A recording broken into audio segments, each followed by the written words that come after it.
This podcast may contain offensive content. You have been warned.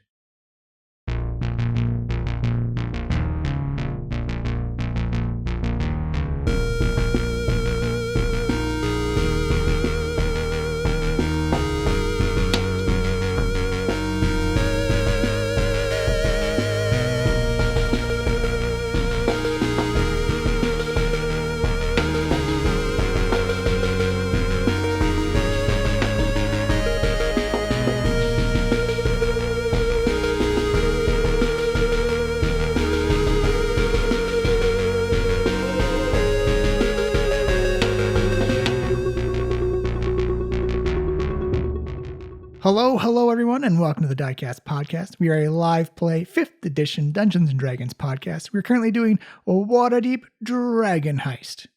I am Johnny, your DM, and this is just a quick little intro. As always, you can find us on Twitter at Diecast Podcast. You can also find us on any app that plays a podcast, as well as our own website, www.flyinglizardstudio.com. Also on YouTube, just find Diecast Podcast. We will be there with all the old episodes. You can just catch up on it. Like I said, jump right in, fireball in the alley, trying to figure out what's going on. Let's get right into the action. I will see you at the break.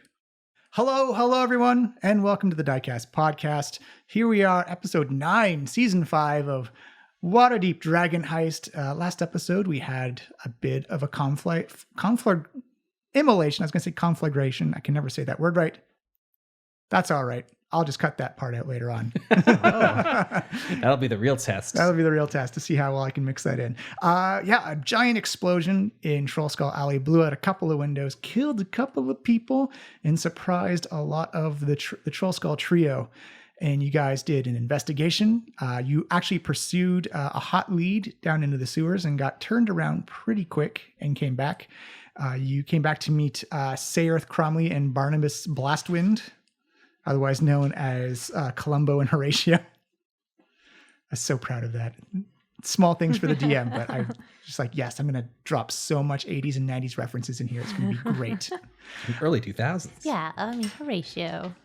Yeah, I don't have any more than that, but yeah. As a huge Columbo fan, I liked all of your One More Things. Yeah. So that was great. Just the two things you don't want to hear one more thing from is a cop and a doctor. Yeah. Just one more thing.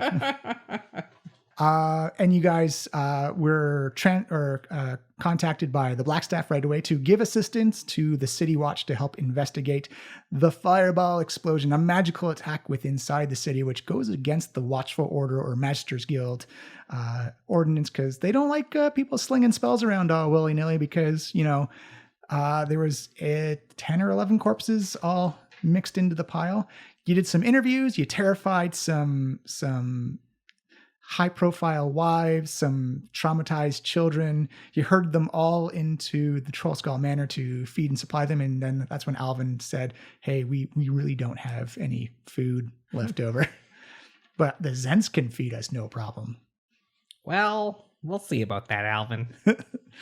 So messages were sent off. Barnabas and Saerth came in to take all the statements. You discovered that the young child who saw everything and had his friends incinerated right in front of him discovered that something dropped a necklace of fireballs into one of the rain buckets, and you guys collected that from him. And you actually did Yosef aside, you actually did a good job of reassuring and comforting and consoling the kid. Dead means dead, child. He'll learn one day. Then you made your way. I feel like he learned that day. Oh, yeah. Twice over. Right in front of him. You then made your way over to the House of Inspired Hands to try and figure out where mechanical people come from. And as you came out, you saw a mechanical being on top of the church roof, and Yosef saw it covered all in like these runes and inscriptions and glimmering gold and black all at the same time. And this mechanical bird came flying off the top and hit Waywalker right in the chest. Ow! Doing 2 points of damage on a critical hit. Would have been 1 if it's just a normal hit. And then everyone discovered that Yosef had learned a new technique and summoned Carl. Hi, Carl. Hello. After walking into the church, you guys met with, what was her name again? Oh, dragon lady. Dragonborn lady, Valletta, and she told you about their creation. Nim was up in the clock tower. You went up and then discovered that Nim had created a second Nimblewright, a mechanical person that actually fit the description of what some people saw on top of the roofs. And as you came back out, she said she gave you a Nimblewright detector, and she said that if you can bring back proof of this construct, then they will reward you with some prizes or some inventions from the House of the Inspired Hands. And the distance was 500 feet. Yes, 500 feet Not because 5,000, yeah. dyslexia is fun. We also interviewed one of the gnome victims of the fireball attack, Dalakar. We learned that he's a member of the Lords Alliance. He was headed to meet us at Trollskull Manor about the Stone of Galore. That doesn't seem important. We can just skip over that part. Yeah, I'm sure that stone has nothing to do with anything. Yeah, totally fine. So you guys, and then you came out and you saw after like this couple of weeks of kind of a lull in the street crime violence, and then it just, after that fireball, everything just kind of puts the sunglasses on, erupted. Dun dun dun. Yeah! Oh boy.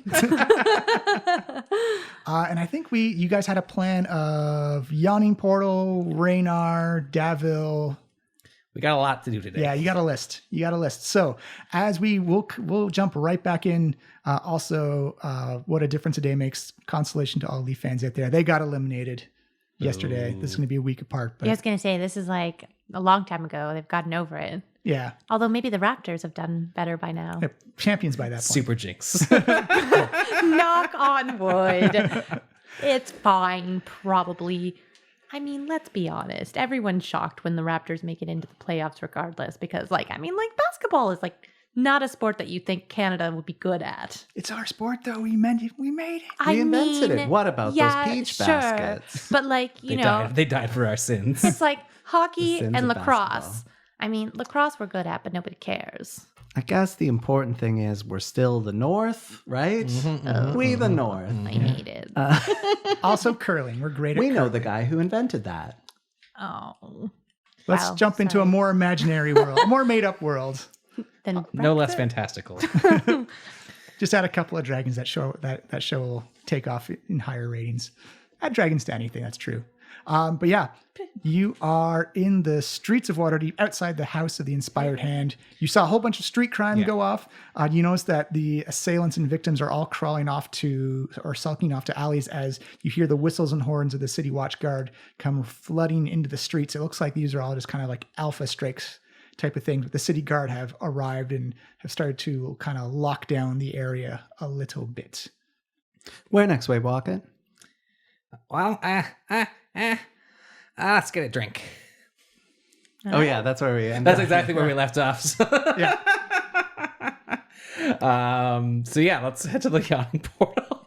A little shell shocked. You head to the Yawning Portal. It is a bright, beautiful afternoon. Sun is out. Skies are blue. It's a little light bit of snowfall coming down that just crunches underneath your feet just a little bit.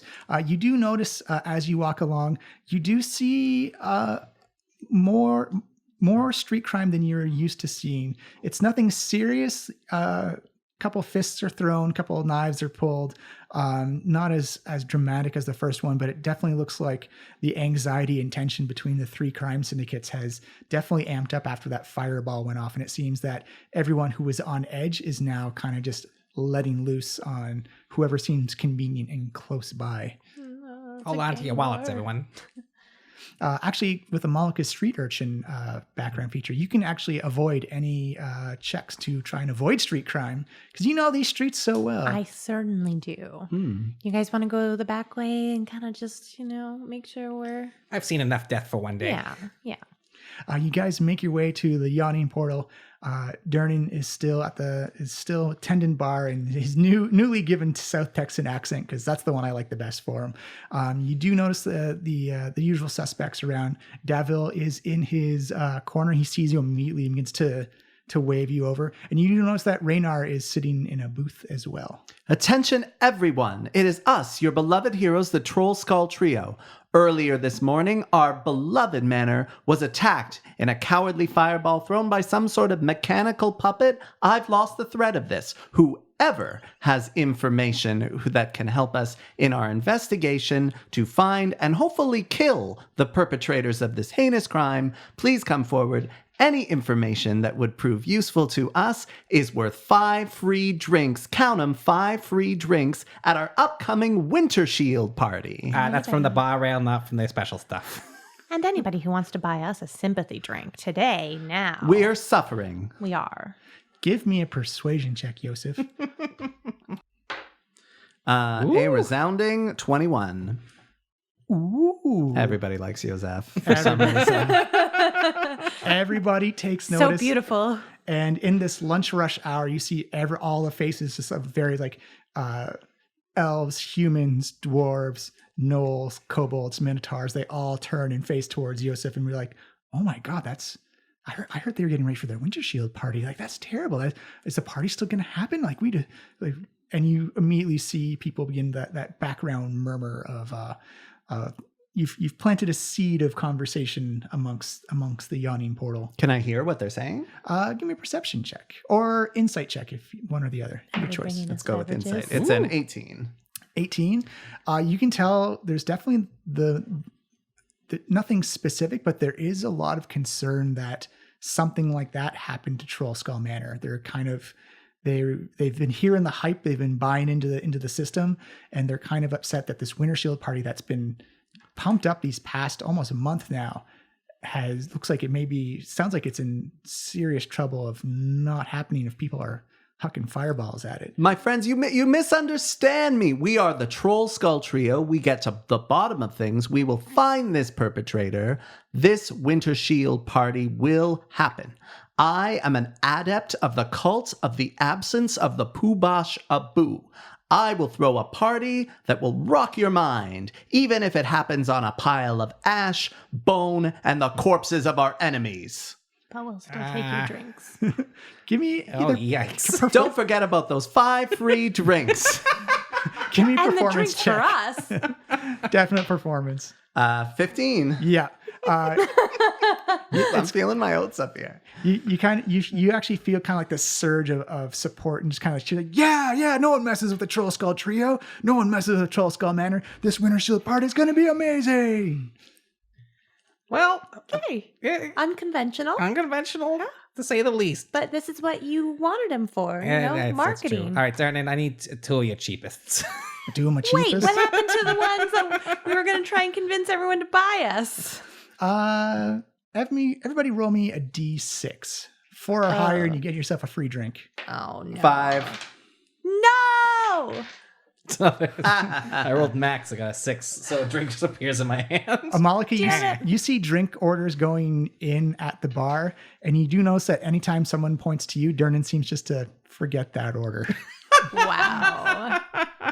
This is very rude. Wow, the dice tell him the story. and I just feel like this establishment isn't up to the standards that I'm accustomed to.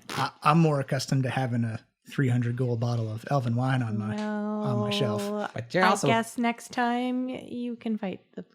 I was fighting the troll. I was right there. Well, you're on your own. It'd probably be better for my profits if I am. Wow. all right. So rude. I've wandered into the crowd, and I'm looking for anybody who might be indicating to me that they've got information.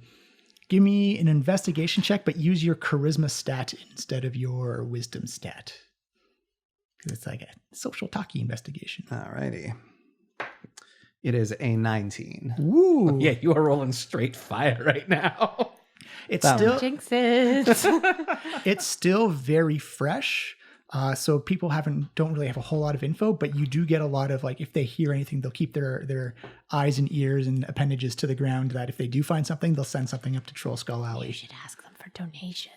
Yeah, I'm also looking to score some free drinks. That's a persuasion check. It's another 19. Yeah.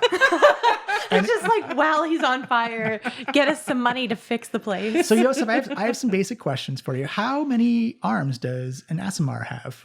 Like, like just my 2. And So also those sort are of my full of smoky drinks drink. right now. No, but I've also, don't forget, have hand. my mage hand. Oh, yeah. So let's stick a drink in there. And, I was gonna say like you have like a hat, like you're like literally panhandling for money to fix. Oh, these are just Trollskull drinks coming Manor. in right now. Oh my I will god! also appear Carl, unless he's not like. No, Carl can show up. Cool. He can probably hold one drink Yeah. in his 2 little hands. All right, so Technically, Carl also He's has a just like tail. on his shoulder. You can wrap one. You can hold one in his hands and one around a tail. beautiful. How So that's strong 2 is on that Carl, 1 in tail? the mage hand, 4 for me. There you go. You could always give one to me too. Yeah, no, I'm bringing them back to you. And I'm like, my friends, they have no information, but they have drinks. Let's embolden ourselves. Amalika sticks her tongue out at Durden. Ha ha. Durden just kind of cocks an eyebrow at you. It's kind of wryly. He's like, well played. Well played. All right. That's all I got. I'm gonna chug these and then let's start with Reyna. Start with the easy, go to the hard dabble. All right. 1, 2. Yay. Take a shot back on whatever that I got. Tangy.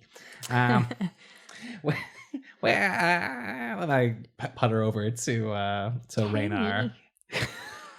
You see him. He actually sees you and acknowledges you, and every now and then someone from the bar will just come in and be like, "Oh, hey, just want to let you guys know, I'm really sorry what happened to Trollskull Manor.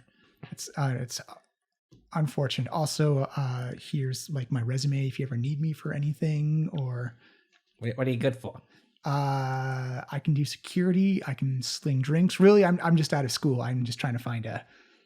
Here's my business card, and it's not the most professional looking thing, but I'll give him an insight check. It's a 16. yeah, he seems very nervous, but very optimistic that you'll take his CV and his business card. All right, got a CV. I mean, we from could Ernest always- Kidd. We could always use another security guard. I mean, is Yeah, this kid probably. like a kid or is he like a beefy can he do security? He looks like he's like fresh out of college, kind of like beanpole. He Okay, doesn't look so like he would survive a drinks. fireball. Drinks maybe. Barkeep. We'll work on it. We'll say his name is Terran Evergreen, Ah. Aw, that's and he's a very half elf. evergreen. All right. Planty tree name for half elves. Hey, Reyna, how's it going, buddy? It's like it's been quite a morning for you three, I hear. How's everyone doing? Is everyone okay? We are investigating, Raynar. Please tell us everything you know. Have a drink. I stick one of my drinks in his hand. You seem slide almost. It's all one fluid motion. He slides over here, the kind of like the glass rumbling over the wood, grabs it, sloshes around, and doop, right down the gullet. Impressive, Maynar. I'm going to do the same. All right, give me a Constitution save. Basic 10. It's a 13. Yeah, you down that. Yosef, you have become lasered focus after this attack or this assault on your home area, these people who worked and lived in your alley, and also possibly any profits that may have affected your sex working inside Trollskull Manor. Reyna, I gotta circle back to something that the first time we ever met, you mentioned the Stone of Golor. You see him nod, and he actually takes another drink from the pile that Yosef has and downs that one as That well. wasn't offered. Rude. Let him talk. He says, "When the lords of Waterdeep ousted my father, I thought his long dark shadow was finally gone for good. The truth is, I want nothing to do with him. But his spies hound me. One of them was a gnome named Dalakar. He had been watching me for months. Then about 10 days ago, the spy was suddenly nowhere to be seen. My father didn't trust many people, but he trusted the shit out of that gnome. I spoke to a few of Dalakar's friends. Apparently he was on some special mission to retrieve the Stone of Golor and was afraid that the Zentarim and the Xanathar's Guild were close to catching him. When he heard about my kidnapping, he wanted more information about the adventurers who had rescued me. I think Dalakar was planning to pay you to deliver the Stone of Golor to my father in Neverwinter." Wait, he had the stone, you think? I think so, yeah. Who would have killed him? Oh, take your pick. Who's fighting the gang wars right now? Knife, Zentarim, Xanathar, obviously. I'm gonna do an insight check on his general story. You don't. I was about to say you don't need to do an insight check. You know Raynar well enough at this point. Yeah, that he's straight talking. He's lost kind of like that. Because your dice roll was not excellent. Yeah. Ooh. He's kind of lost like that upper echelon society person is kind of like a cold tone as he speaks. He doesn't have that blustering smile about him. He's very stone faced and rigid at this point. That he the fact that he knew about Dalakar before you even brought it up is kind of what signaled it off for you. Raynar, where do we start? He says, I don't know. I'd try and figure out who launched the fireball or who tried to kill or successfully kill Dalakar. Wait, how did you know it was Dalakar that died? I have some friends in high places, and I got the word that when he showed up at the temple for the Speak with the Dead spell. Oh yeah, he knows like a lot of people in the City Watch, right? Yeah, fair enough. He's Seeing where the leaks are. He's a really well-connected high society type of guy. And Well, we don't know what the stone looks like, do we? yeah, what does the stone look like? What are we looking for when we find it? He's like, honestly, I don't know. I have not talked to my father in a long time. I know of it. I don't know what it looks like, though. Yeah. Is there any way we could get in touch with your father? He's like, he's up. He's been banished from the city. He's up in Neverwinter right now. It's quite a ways away. Hey, what happened to you? What happened to Raynar? What happened to your dad? Why was he banished? He, a couple of years ago, he was caught embezzling funds from the Council of Waterdeep. By whom? By the Council of Waterdeep. But so what does the stone do? Does it like access a vault? It's apparently the key to the vault. the key to the vault? Yeah. Well, that is very useful to know, Raynar. So Dalakar had been following you for forever? Like he thought you knew where the stone was? No, I think he heard that you rescued me and was going to give the stone to you for safekeeping or for delivery up to my father. What is in the vault? If my assumptions and the rumors are true, all the money he embezzled. Treasure. Lots of treasure. Treasure enough to save the order. Like hundreds and hundreds of thousands of dragons. Oh my god, I could have a franchise. I mean, we could just fix up the place over and over and over again every time it gets attacked. I mean, that's probably also true. This place is a real money pit. Yeah, we also, can pay to get rid of those rats. Oh my god, that's the dream. it's also probably why the gangs are at each other's throats right now. I mean, Omu was a cash cow, but this is literally a dragon's hoard worth of gold. Yeah. Okay. Hmm. Well, I guess we gotta go figure out who has that then. My friends, we are not without our own gang connections. That is true. All right, Raynar, thank you very much. You were so very helpful. Yeah, let's sign over there. Devil, long time no see. It's like, oh, my friends, how are you doing? I'm so glad you survived the massive cataclysmic explosion. Please share the tale of how dangerous. Something exploded. We were in a house. It blew out all the windows. Davil, have our drink. It's like, is it a wine drink? I'm more of a wine person, not a hard shot liqueurs type of elf. That was a formality. Now tell us everything you know. About... Obviously, the attack on our manor. I don't actually know anything about the attack on your manor. Then why are snakes passing in and out of it? And why shouldn't they be crushed in my magic hands? Well, one, we helped you renovate and restore the manor. It's merely a delivery service. Yeah. All right. So, but what's the word with the Zen? Look, Davil, you and I, we've not always seen eye to eye on things. I think you and I can both agree on. Well, you're much shorter than I am. Yeah, very funny, very funny. It's more like eye to waist. Yes. Do you like my new belt, by the way? Back on subject. We're just, yeah. Looking up at his whole thing, is he wearing much jewelry or? He's wearing a bit of jewelry. He has like his specially made sunglasses that are sitting on his forehead. Mm-hmm. He's got again his fur lined black cloak around him. It looks like he's wearing really nice kind of like more like formal wear leather. It's like someone wearing like a nice 3-piece suit at like a local pub or tavern. Like he's definitely overdressed for the occasion. Any rings? Yeah, I would say he's got 2 rings on him. All right. Just to know for later. Yeah, it's very nice belt. You must be very proud of your pant holder. It keeps them up. I'm trying to extend an olive branch here, and you're not making it easy, Devil. All right. I accept your olive branch. I'll tell you what. I will give you some information if you do a favor for me. It's a very simple one. Boy. It's a very simple one. Very simple favor. We all friends. Look at all the trust we have together. You help me out. I help you out. Information is a currency after all. We have very little trust because you are very shifty. Give us your information and we will consider your favor. But basically, you'll have to get in line. We've got a very busy day ahead of us and we have an important community meeting tonight. Well, this is a very easy one. Do you remember my gnomish friend Schemo Weirdbottle? Yeah, I remember Schemo. Yes. He runs a concoction shop, potion shop. I just need you to pick up some potions from him and deliver them to a client. If you do that for me, then I will help you out with some information. Dabble, my ability to throw a party was questioned earlier. That, for a high adept of the cult of the absence of the Pooh Shabu, is unacceptable. Tell us your information now, and then we will leave. If you don't have any information, we will leave anyway. Amalika's just like glaring, like just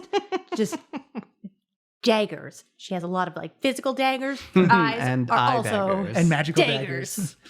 And those two, but more the daggers. Says, friends, I feel this is a community investment. Our house just got blown up.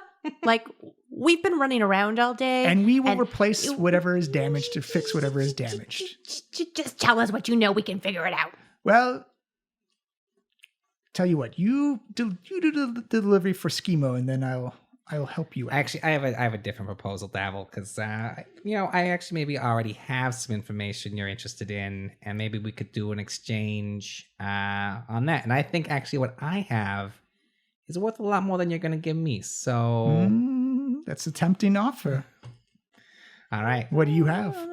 Well, I know that you have been involved in a little bit of internal conflict in the Xanathar's Guild. Sorry, in the Zentarim. Oh, that's true. People tried to kill us and they said they hated you. Yes. Well, lots of people hate Devil. But these were very specifically Zentarim followers who despised you. It sounds like you're not as popular or influential as you are pretending. And if I recall correctly, the first time we ever met, you were saying that you were trying to turn a new leaf over for the Zentarim. And I have a kind of a feeling that maybe, not all of the old guard were on board with that. Give me an insight check. That is a 14. Devil does not break demeanor at all. He's still kind of got like that welcoming smile, rosy cheeks. He's got a little bit of a wine buzz going on, but just for a brief second, Waywalker, you see this little bead of sweat just form on the side of his forehead and just sort of whoop, drips down a little bit. So I know you're not in the best shape, but I bet you if you had a little bit of information from the other faction, that would be worth quite a lot to you, huh? You see him kind of drops his smile and gets into like kind of Davil business mode at the moment. And he says, all right. Yes, there is a schism inside the Zentarim. There is some internal conflict, but I do caution you. Getting yourselves between both sides of the faction is exceptionally dangerous. More dangerous than a troll coming out of the yawning portal. More dangerous than a fireball being tossed in. These are people who have a set of core ideology that they are not willing to budge or adapt with the times.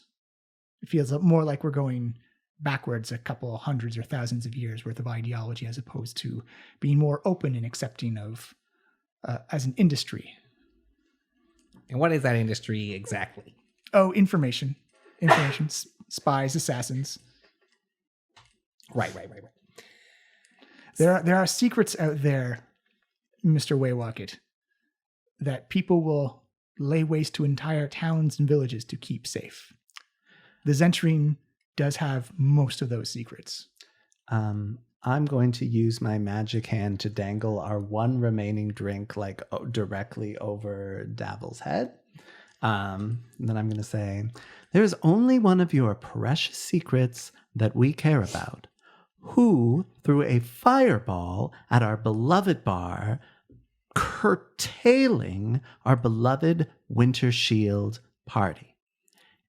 Tell us where to go next. You see him look at you and puts both of his elbows on the table and steeples his fingers together and rests his chin on the top. And he says, with 100% certainty, I can say, I have no idea who launched that fireball. I'm going to magic hand dump the drink on him. Oh no. Give me a charisma check, or your spellcasting ability check. My spellcasting ability is charisma, right? Yeah. 17. 24 for Davil as you see another magic hand come up and grab the drink before it spills on his head. It says, I know tempers are high. And believe you me, we want to find out who did this as well. The Zents have an investment in Trollskull Manor. We want to see it succeed as well. Well, we have no investment in you. And as soon as I get home, my unseen spirits will be crushing every little lizard or snake or whatever is flying through our windows. So now it's a question of who gets to the person first. And I'm leaving. Which person are you talking about? We don't. I'm on You my see way. Yosef Got enough. begin to walk away. Okay, I guess that's the way Again, we're going. I think the theme for tonight is unconventional. I mean, I'm not gonna apologize to you. I think he said mostly everything that we want to say. I mean, kind of more and differently, but yeah. I just don't feel like I want to do more with you. I assume Amalika Do a walks away storm then. off, yeah. Yeah. She follows Yosef. Well, You see Davil say, Waywalker, at least let me plead with the leadership of this trio. This is serious. This schism inside the Zentrim is ready to explode into almost a civil war. I would caution you to be very careful. This is serious stuff that's been going on. And if it bubbles over, I don't know if anyone can stop it. They have so many resources, so many powers and places that just are unforeseeable, that a war with inside the Zentring would consume most of Waterdeep. so what you're saying is that you couldn't even promise us that it wasn't one of the other agents who threw a fireball at our establishment yesterday. I can't. I can only say I don't know who it was. It could have been a Zentrim. It could not. I don't have the answer for that. Very well. But tell me one other thing. What do you know about the Stone of Galore? Ah, the Stone of Galore, I do know. It is the thing that has ignited this war between the Knife, the Xanathars, and the Zents. It is guarding a vault which is rumored to have, this is all rumor and hearsay, that Lord Neverember apparently was a little easy on the fleecing, as it will. But there's maybe 500,000 dragons in there, maybe more, just sitting there. But do you know where it is? The stone was supposed to tell you where it is. Very well, very well. This is why the syndicates are up in arms and fighting each other. No one knew what it was until the secret got out. And now all of a sudden, everybody wants it. And what do you know about a gnome spy named Dalakar? That I can find out for you. It may take a bit. And tell you what, you do that Schemo weird bottle delivery, and I'll make sure I deliver it to you personally. I got shouts from way over the bar. No, Not doing it. Actually, I got something much better for you than a weird delivery, because frankly, I'm actually too busy for your fetch quest. I got this special notebook. Here it is. And I pull out the encrypted notebook that we found from those other Zentrim agents, and I pass it over and say, this is in good faith that you're going to both help me out with any information with Dalakar, and also as a sign of goodwill for the information you've just given me. you see his eyes just widen like a kid on Christmas Day as he takes it up, and he knows the encryption off by heart, that he's able to actually read the book right away. And he says, thank you, Waywalk. Yeah, see, that's way better than whatever Schemo had going on, isn't it? Well, actually, it's the schism that we wanted you to investigate, because the delivery was going to be to someone we don't know whose side they're on, and how they react to the delivery was going to let us know which side they were actually on. It was kind of a scouting mission. I see. Well, that's very interesting. If there's time later, maybe we'll look into that. But for now, we have our own fish to fry. But if you're interested, it seems that the other side of the faction in the Zents seem to be making their base in the Kolat Towers in Waterdeep. The Kolat Towers. Kolat.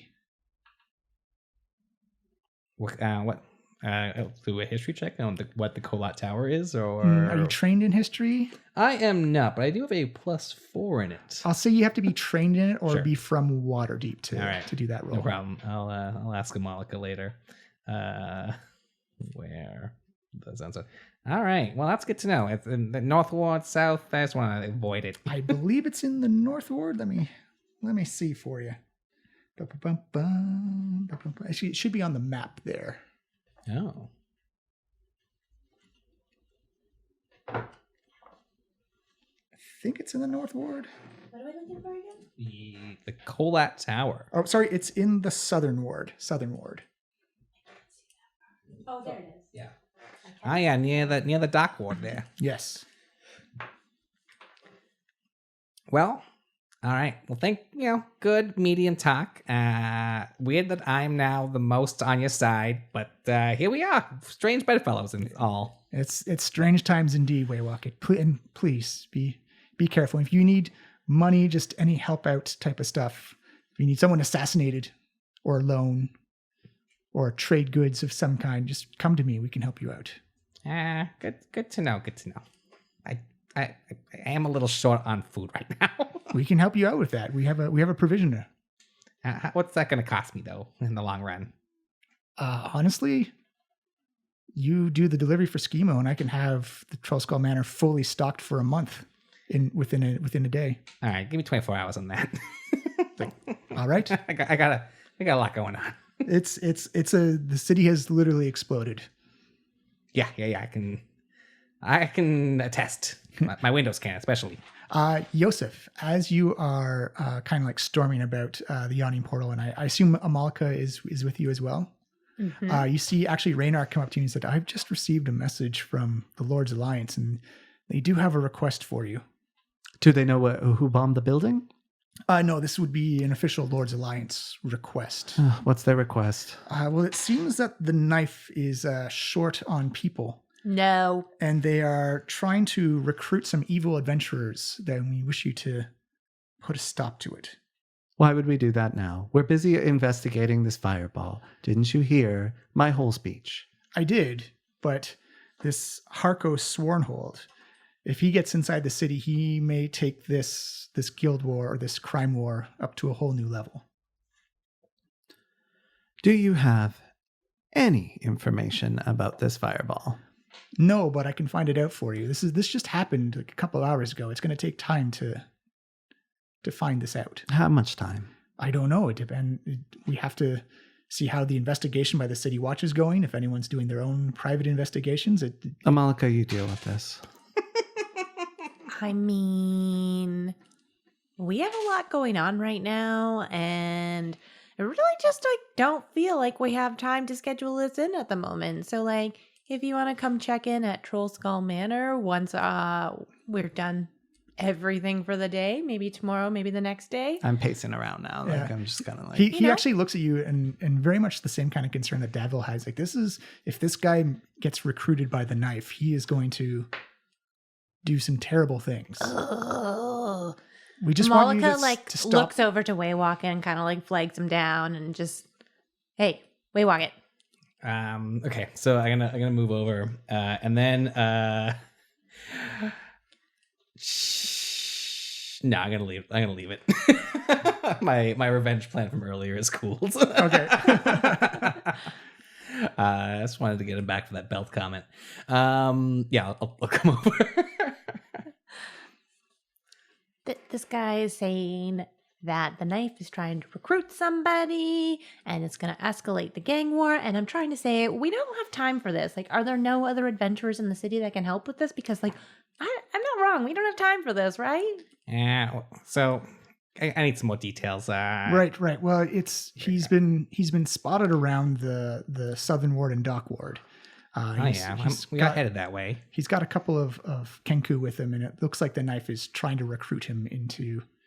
You don't have to kill him, but just kind of sully. Don't make sure he doesn't join the knife or has any intention of joining any of the other crime syndicates. What was his name again? It was Harko Swornhold. I just wanted to get that in canon for Warway Buckets.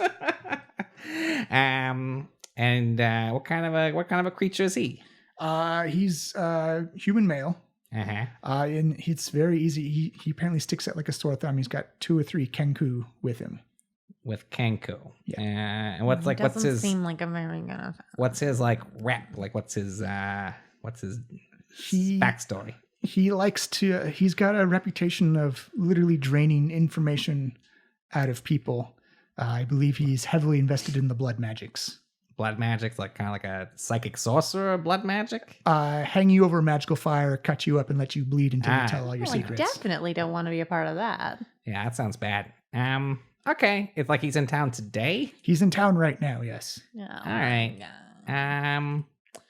Good to know. Well, we'll see if we have time to swing by the Southern Ward. We're kind of headed that way anyway. Yosef, get us another drink. This has been a few minutes of hell. Yeah, I'm seeing if I can rouse another drink from the crowd. It's a 9. The crowd seems to be. He's had enough. Yeah, they've seen you walking around with the armful of drinks. They're like, we saw him give them away. Those drinks too. Those were specifically for Yosef. We're gonna cool on the drinks for now because we thought we were buying Yosef drinks, not Davil Star Song drinks. Oh. And also, you get the feeling that Durnan is kind of curtailing the amount of free drinks going out for the bar, making those you still owe me eyes at Amalika. All right, Amalika, let's go before we start a fight. All right, right now we'll take that under advisement. Obviously, if something happens, I'm sure you hear about it. Yeah. Well, you would be compensated and rewarded for your time. Oh yeah. How much chat are we talking about here? 100 gold pieces. All right, I can work with that. We're a little not so liquid right now, so maybe we can make some time for that. I mean, if you can fit it into the schedule, and if all right, let's go. You feel it's best. All right, let's dash. I believe also the Southern Ward is that where the tiefling on the crate is waiting for you as well. Yeah, that's a dock ward. Or dock ward. Yeah. So we're at the yawning portal, which is in the lower area, so we're pretty close to where we're going. But yeah, let's maybe first do our tiefling drop off, and then sure, and then we'll go fight some Kenku. Oh no, I'm gonna die. And it's probably 1 o'clock, 2 o'clock now. Yeah, 1:30 or so. So it's still bright in the day. Malika, you're unfortunately at disadvantage for everything because you're a dark elf. And because nobody will give me sunglasses. It's a fun problem for you because you can see. Also, good news is that if we get into a fight, you should just use your darkness to cast magical darkness that you can see in. So then you are fine. Then Yosef and I are a little fucked, but you'll be fine. Okay. Oh, I guess you can only see in the dark. My imp can. Carl can see. Yeah, Carl will be able to see everything. Anyway, but that's a good thing to do Noted. if we get caught in a daylight fight. Yeah, let's go. Let's make this little hanky drop off. Hanky. So yeah, it's at Net Street and Dock Street in the Dock Ward. You can easily make your way down there. As you get closer to the ocean side, that breeze just kind of comes bowling in. You kind of hear the howling going by as the wind whips by the buildings, and you do see this little blue tiefling with kind of this purple cloth shoulder with like the like big poofy white fur, almost like a Rockwillian Christmas kind of image. She's got laced up warm winter boots with like little poof balls just hanging off the laces and stuff like that. She's just sitting there like kicking her feet crossed and just singing a song to herself. Hey. Like, oh, hello. How are you? I'm good. How are you? This accent. Been working on this one too. Are you the person we gotta speak I am. to? Great. Do you have the book? Wait, I feel like I'm lost. Or sorry, not the book. Do you have the cloth? Okay, cool. Because I was like, did I tune out and just like miss a thing? No, I was thinking. Okay. So with my own now invisible mage hand, the cloak, the handkerchief leaves out of Waywalkett's pocket and floats over to the lady. You see her. It's like this little girl takes it. You see her kind of like snap, almost like a shoe shiner polisher. Snaps it, looks at it, holds it up to the sunlight, looks through it. Says, technically, this is not a noble's. What do you mean? He's rich as hell. But I will accept it because, he's kind of famous. So you squeak by on this one. I mean, he's very famous. He's just, a little bit like But he's not less famous. Right now. Yeah, but okay, but not noble though. I mean, We'd take it. We'll take it Okay. though.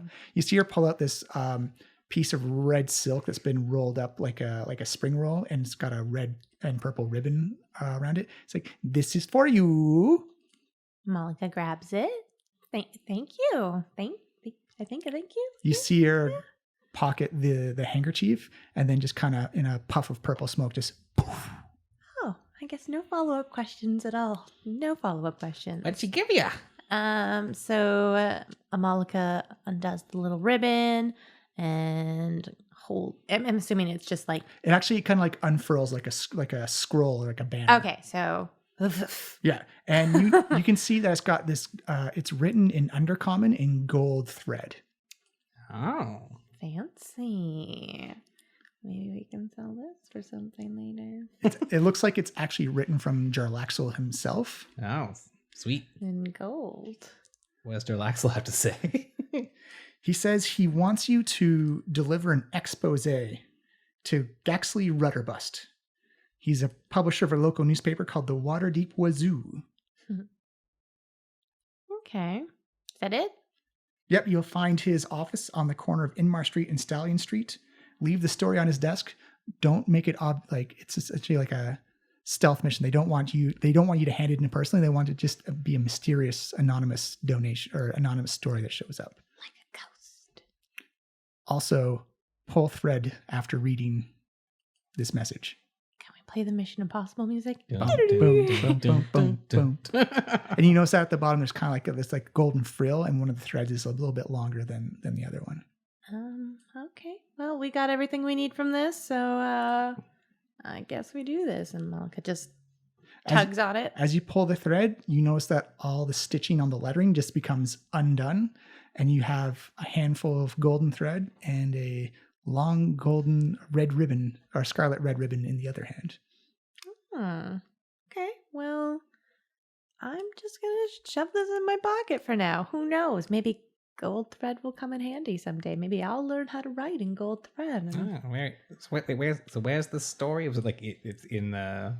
You didn't actually get any of that information. Wait, we have to leave a story, but we don't know what the story is. Narrator, come on. There are things afoot, Mr. Miles, that will happen when they happen. All right. Oh boy. Okay. Well. Well, that can just wait until it happens. I'm then. so glad we came out here for that piece of paper. That was great. What's next? I mean, at least it was quick. All right. Well, let's since we're here and we could use 100 dragons, let's go see if we can find this Hako Swornhole and get him to get out of town. Use your newfound anger energy to maybe we'll. Wait, what neighborhood are we in again? We're in the dock ward here, and he's in the south ward there. Yeah. So we're pretty close to him. I think we can make it back to the meeting in time to set the chairs. All right. If you want to find Harko Swornhold, sorry, you're gonna have to do a small skill challenge of investigation checks. More successes before failures. I guess my approach is to like go. Do we have like? Are we doing this separately or together? You can. It depends how. Definitely together. Let's Yeah. not split the party. Yeah, I don't want that. Yeah, you just choose how you want to do it, and we'll set it up. So everyone can do like their own roll, I suppose, of investigation and see what happens. I guess I would just Or go you can- around like grabbing people and accosting them in my normal way. Or you want like, have you seen any Kenku? Yeah. Oh, okay, you can I see. someone could also sacrifice their roll and give assistance to someone else that give advantage to that roll. Yeah. I mean, I have been rolling terribly for like the last 3. It's got to turn around. You there.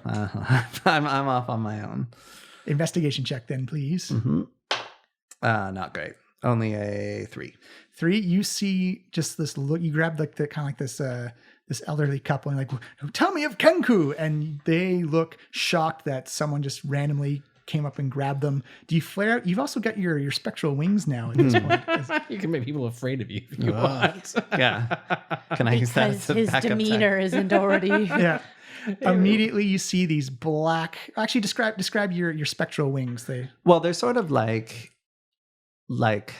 if there were sort of like, you know, when your sort of nostrils flare and sort of like smoke shoots at, this is like sort of the same, but sort of from my shoulder blades. Mhm. So I'm constantly just sort of like puffing smoke from my shoulder Oh, blades. jeez. That like sort of forms the shape of wings and then quickly dissipates. And it seems like the madder I get, the more close I get to like achieving like a winged state. And more like the detail comes out a little bit more with each huff and puff. You can see this elderly couple is not even paying attention to you, Yosef. They're fixated on the wings. They're just kind of like overcome. You actually notice that kind of like you hear like a bit of a yelp, and this kind of like crowd bubble begins to form around Yosef. Okay, You have to give him think some space. We need to I think you've been doing remarkably well with your strategies so far. Like you have been doing strangely A+, but I think maybe you need to read the room a little bit, just like a little bit. Yeah, maybe like more. You catch more flies with honey sometimes. Yeah, like you see like an old person or like a child, and maybe we just like don't terrify them into telling us things. Oh, they're so old. Why don't they just die? They don't know anything. I know, right? But like also maybe don't say that, because maybe they're just like, I don't want to die yet, and they don't want to be reminded of that. Just something to keep in mind for now. I know everyone's gonna die. Everyone's gonna die, right? Yes. So that's great. That's cool. They're gonna die someday, but maybe just like don't lead with like stuff like that. Fine. We'll do it your way. All right, let's walk down the street and see if you and I Yeah, let's. can see any like feathers or a trail, something. So you Yeah, want- let's go check it out. I'll give you advantage to roll perception. It's an investigation, Oh, actually. it's investigation? Yeah. Okay, then actually maybe you should give me advantage. to Yeah, roll I have a negative investigation. one. 'Cause I have a very nice roll on that. We don't want that. That is a 21. You do notice that Yosef's kind of crowd bubble that he's formed with his spectral wings just kind of flickering in and out. You do notice that you actually do see some black feathers kind of mashed into the snow, and it's not like raven feathers. They're significantly bigger, and you've seen these type of feathers before. They are definitely black Kenku feathers. Murder feathers. They are the murder feathers of a murder Kenku. But you definitely see... All right, well, This is promising. yeah, all right, let's see if this leads anywhere. all right, so you have one success and one failure, and we'll go around again. If you want, give me another round of rolls. All right, should we all do one roll or Up to you. Are we still doing investigation? Yeah, it's a skill challenge. You got to get like X amount of successes before X amount of failures. Can I have a free roll for Carl? Actually, yes, Carl could definitely help out, but Carl will count as a success and a failure. So you kind of or maybe using... or actually, well, Carl could give you advantage, Right. that's true too. Because like he's like above. Why don't you roll a double? Well, you can't because you've used your moment to do your own investigation check, so it'd just be a straight up roll for Carl. Oh, okay. Yeah, But does that mean Carl is the only person we've got left? for this round, yeah. You can choose not to do it as well. No, I'll send Carl up there. Gets like an Overwatch. No, he didn't do very good. It's a 5. All right, so 2. But plus your investigation. Plus Carl's investigation. Oh, right, because Carl. But wouldn't it be yours? No, it'd be Carl's investigation, which is also probably A 0. 0, yeah. Yeah, it's not so much that Carl isn't being vocally helpful. It's just that he's only being vocally helpful as he's staying invisible. As these people just hear random, it's like, hey, have you seen a couple of Kenku or like this guy around? He's a really evil guy with a knife and stuff. And people are like, who is saying that? And just kind of, No, Carl, they don't like the death. They don't like death. what? I think it's scary. What? These people are crazy. They are. What city are we in? Hell. You know what? A lot more snow than I thought. Hell has literally frozen It's over. frozen over. All right. So next round. Yeah. So next round, you can actually do two advantage rolls if Carl helps out Yosef and if Amalka and Waywalk can help team you. up. All right, let's Yeah. do it. I'll go first. Why not? That time is a 12 plus 6 is an 18. That is another success as Waywalker begins to follow this trail of feathers. And you do notice that you can see it makes about 2 to 3 sets of footprints. 2 look like Kenku and 1 look like humanoid Yeah. booted How feet. would anybody work with Kenku if they're this easy to track with the feathers? Knock on wood. You seem to be going in the right direction. Looks like it's heading closer to the water, more to like the more seedier sides of the southern water. Carl, maybe get lower to the ground. I mean, I have an advantage here. All right, go for it, Carl. Well, I'm directing Carl, so it's got to be Amalika's role, right? No, Amalka helped me, and so now Yeah, it's you and so Carl. it's you I and see. Carl. Yeah. You and Carl. Just tell me what to do, boss. It's a 17. Oh yeah, Carl, using his devil senses, kind of like reaches down the snow and tastes it, and then he's like, none of you can see. He's like, there's like trace amounts of blood here, boss. Oh god, I'm turning into Skiz already. Yeah. there's trace amounts of blood here, Yosef. It's fear blood. All right. Someone well, had fear in their blood that's an alarming Yeah, trait. that's- I- just and a little bit of anxiety. can we probably just 'cause of make the fear. Sure he's not tasting anyone else's blood. Like, kind of. I mean, this is fine. Just back at the manor. I don't know. Carl came out of the void. He's been running our prostitution business. He's maybe evil. I don't fully understand this myself, but I'd say it's low on the list of our priorities. That's true. This is the lead. Yeah, This is okay. the smallest fish Yeah. to fry. Just nothing to remember. What is this moth? Yeah, it's been going around.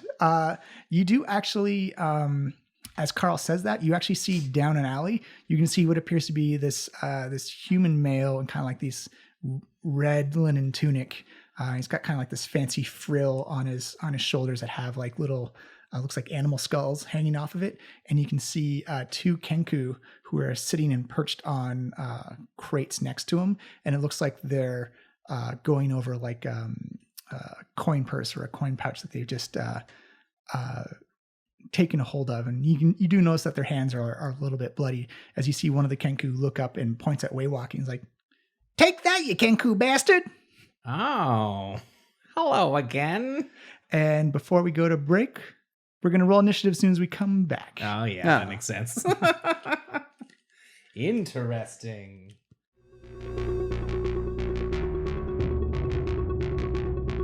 If it's not trying to figure out who set off a fireball in your alley, it's trying to make sure the knife doesn't get a hold of blood magic. It's a little scrap in the city, but nothing the Trollskull Trio can't take care of. Or can they? We don't know. It's blood magic. These type of things tend to get out of control sometimes. We hope you've been enjoying the show. We hope you've been enjoying the adventure so far. Just wanted to give everyone a quick heads up because real life happens and scheduling does not always overlap the way you want it to. So we've been doing a release every Tuesday, but the summer picks up and freelance writers, editors, illustrators, store managers, the summer gets a little busy sometimes. So we're going to do our best to keep it on every Tuesday. If that does not happen, we will let you know ASAP. Twitter is going to be the best way to get the quickest and fastest information. So if anything changes, we will let you know. We're still going to aim for every Tuesday release, but we may need to take a break. We may need to bi-weekly, but it's not going to mess up the schedule release too long. It's just the way real life happens sometimes. We're trying to keep it for every Tuesday release, but as we said before, we're going to let you know if that changes at all. The second bit of news is the I Rolled a 4 podcast. We are sharing some code sponsorship, so check them out. They are also doing Waterdeep Dragon Heist, and it's not spoilerific if you listen to their podcast, because one, they are doing a completely different way. They've wrapped it up like we have. They've wrapped and weaved it into their own podcast story. So go check them out. They are a bi-weekly podcast that releases every 2 weeks, and they are really fun. And they just have that chemistry. When you listen to the players, they're having so much fun, and they know how to play and riff off of each other. And it's that group of, it's literally what D&D should be. A group of friends coming together to have fun playing a game, tell a story, and have a bit of an adventure.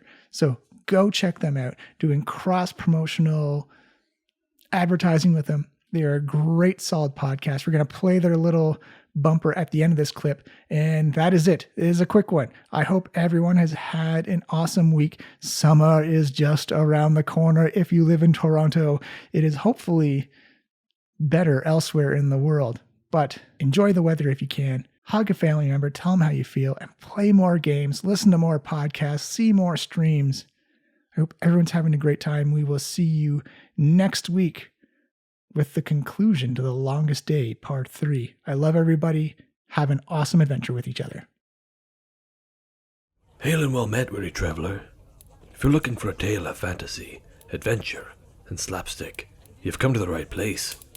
It's called I Rolled a 4, a Dungeons & Dragons podcast made up of 4 characters.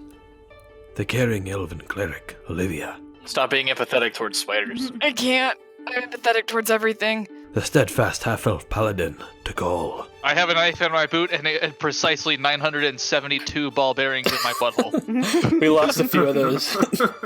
The aloof tiefling druid, Oriana. Ori's gonna turn to Tikal and Canale and just say, Don't die. don't die. I knew it was Or coming. Don't go to jail. Make good choices. And the lovable half-orc rogue, Canale. Good evening, Your Grace, or however you address kings in this land. God, incredible. Way to blend in. All led by the capricious and fickle God King.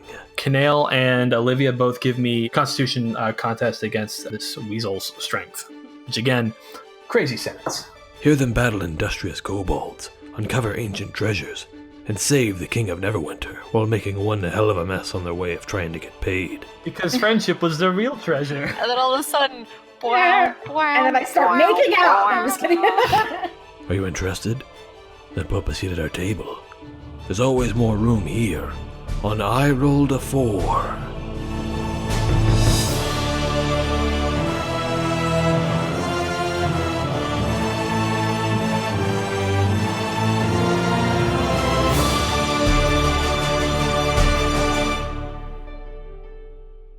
Available basically anywhere you can get podcasts. Check us out at IRAF Podcast on Twitter or on Facebook for screenshots, character art, and pictures of our pets.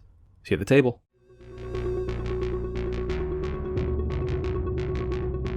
All right, are we ready to rock and or roll with some Kenku? I'm ready to shoot and or stab. All right, I will need initiative rolls from everybody, including Carl. Carl goes first. Ooh, it's a 10 for Carl. And a 2 for me. Uh-oh. 19. Oh, plus actually for wait. you, like +3, I think. Oh, +3. It's, yeah, 22. Wow, how should I plus 3? Elf. Oh, fun. They have more I mean, you have dexterous. 4. You spotted Yeah, I him. got a +4 to this. So mine's also a 10 though, but I have higher dex than Carl. Yeah, what's Carl's dex? Oh, Carl's dex is 3, actually. Holy shit! Do I add that to his initiative? Yeah, you do Yeah. actually. Then he got a 13. Oh, sweet! Carl goes Excellent. Get in there, Carl. Boom. My All dex right. is nothing. All right, so it is daytime, Amalekah, so you are at disadvantage for all attack rolls and saving throws and whatnot. But then you guys can't see, right? We can move up. Carl can help you. True. But you, so it's bright sky, blue, and just like the lightest bit of snowfall coming down. You think it's more from just the wind catching the excess snow off the top of the roofs. But it gets darker and darker as you get further back in the alley. You are on a main street right now, and there are passerbys who kind of like kind of see like this, like, oh, but it's also given what's happened earlier in the day, they're kind of used to seeing the street crimes and violence happen. So Is this little stabby one, Carl? Yeah. So I have a question. Sure. Like, is it possible to have advantage and disadvantage at the same time? Yeah, they would cancel each other out. Oh, okay. So you don't roll like 2 dice. You just roll like a normal 4 dice and take like the. And also, like, they don't stack. So if you have like advantage from 2 sources and disadvantage from 1 source, it's still just a regular roll. Oh, okay. Yeah. Once you have advantage, you have it, and if you have disadvantage, you can't. It doesn't get any worse or better than that stuff. Yeah. But with the light blowing of wind and snow, kind of making little eddies around your feet, as you look back and you see this individual with a large knife and a coin purse in his hand. There's 2 Kenku behind him. Amalika, you get to go first. Oh, this is the one time I didn't want to roll. Like, okay, so they can clearly see me. Yeah. And I'm kind of standing literally in the alley area, right? So this guy's got the large knife in the purse, and these are just Kenku. Yeah. So one neat thing about, even though you have disadvantage for things, I'm gonna just move. Hold on, I'm just gonna move this forward so I can. Okay. Your new spell is a saving throw for them, which means you don't make an attack roll. That's true. And these guys are in a straight line, which means you can get both of them with it. Oh yeah, that's the Amalika's Ice Blast. Yeah. Oh yeah, Ice Blast. fun. Okay, let's try this. Shiznit out. You may need to bring your mic a little bit closer. Okay, to sorry, I you. was trying to like get. Yeah, Okay. Yeah, don't feel bad about moving it either and stuff like that. Okay, so yeah, that's the one that's like the straight like. Yeah, it's a straight line of blast. effect. Yeah. So essentially, it's like a giant, almost like beam of ice, or however you want to describe it. It goes in a straight line, and just, give me some flair. But Amalika's, it's originally Agnar's Scorcher, but we've designed it for ice and cold and frost damage. Yeah. So Amalika has her own flair on. Yes. So this is Amalika's Ice Blast, which I mean, it's not the best title in the world. That's not my forte. But so Amalika steps out and does kind of like a dramatic like swoop with her arms, kind of like, the circle exercises they made you do like as a kid for warm up, but then brings her hands forwards. Yeah, exactly. And pushes everything forward in the ice blast and just, like firmly plants her feet, and it's just like,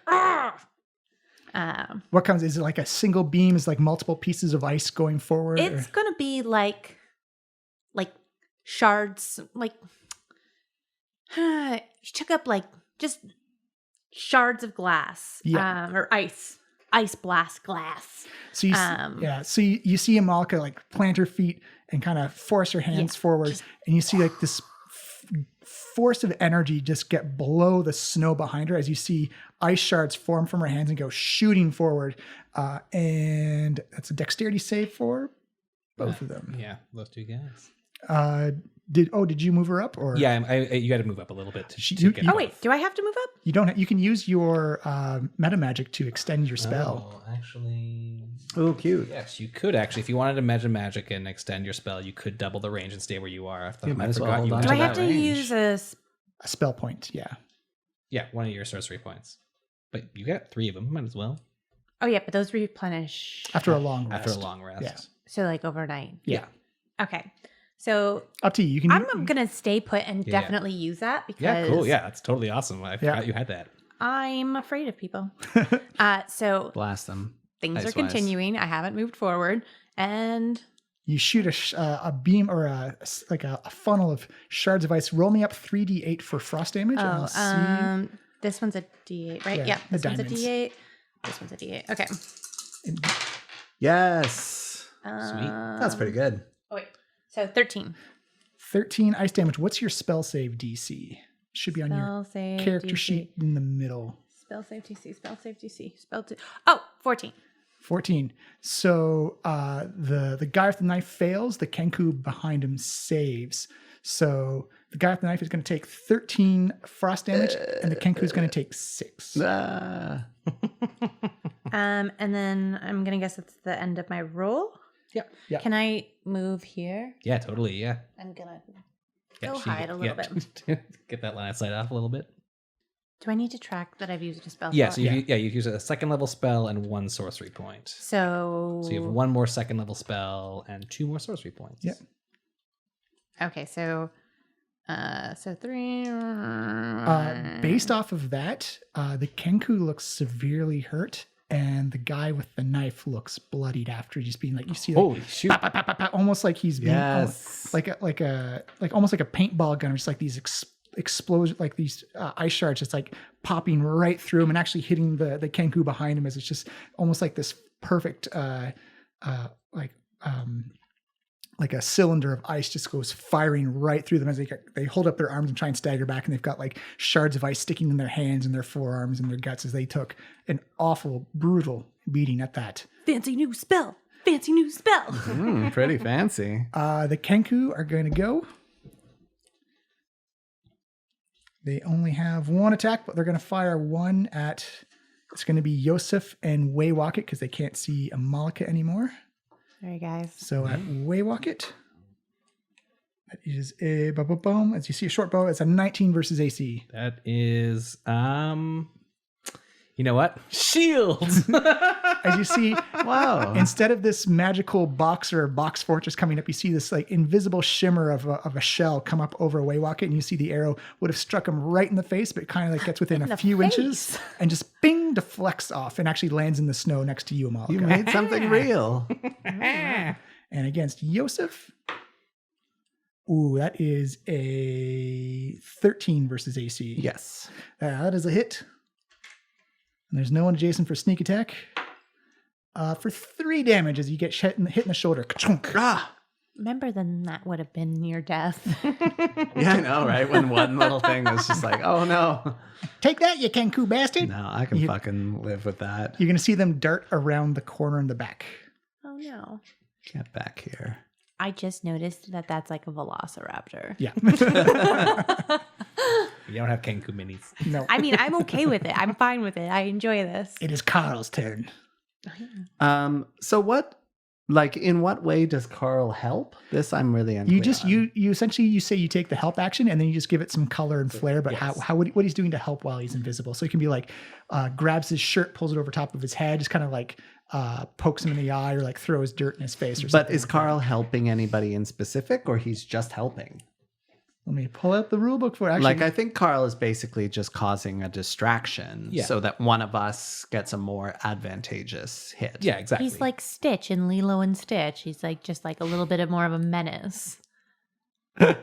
Total side salad. Somebody gave Johnny like pajamas that are meant to look like Stitch. It's like a Stitch onesie, but like it creates the illusion that he's being eaten by a Stitch and also looks really shitty. So whenever he puts it on, he follows me around pretending to be like an off-brand character called the Snitch and talking in like an awful voice.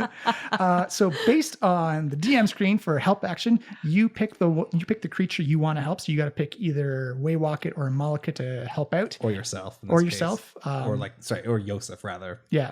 So you pick someone to help, and then their next attack will get advantage on it. Okay, well, Carl is gonna help me. I think that's his most natural. Perfect. Like, What's Carl doing? He's an invisible guy in a 3-piece suit. so basically, even though he is invisible, like he can sort of create sort of like he's made of that same sort of smoky energy that I'm at. So he'll fly sort of like around this guy's face and generate sort of small, like he'll appear and disappear, creating these small puffs of smoke. Yeah, like a tiny night crawler. Nice. Bam, bam, bam. It's like what? Yeah. And you see him hold up his face, like what is this? After Carl is Waywocket. Ghost farts. It's literally ghost farts. He's not distracted enough for advantage, but he is by himself in the alley. Well, actually, and also I do get sneak attack as a guy. Oh, Carl is right next to him. Carl's adjacent to him. You just don't get advantage. No, don't get advantage. Yeah. But that's a-okay. I'd be like, Hako Swornhold? He's like, yeah. I was like, poof, poof. You're not welcome in Waterdeep. You attacking or intimidating? I am going to attack, but with the assumption that I'm not trying to kill him. I'm going to Gotcha. non-violently get him. That is a 20 to hit. Beautiful. Do you have to be close to him? Did you? No, I put out my little short bow nice. and got him. That is a hit. You are just out of his range to hit shield spell. He could shield that hit, I think. No, he wouldn't. The AC would still. Oh, gotcha. Yeah. That is.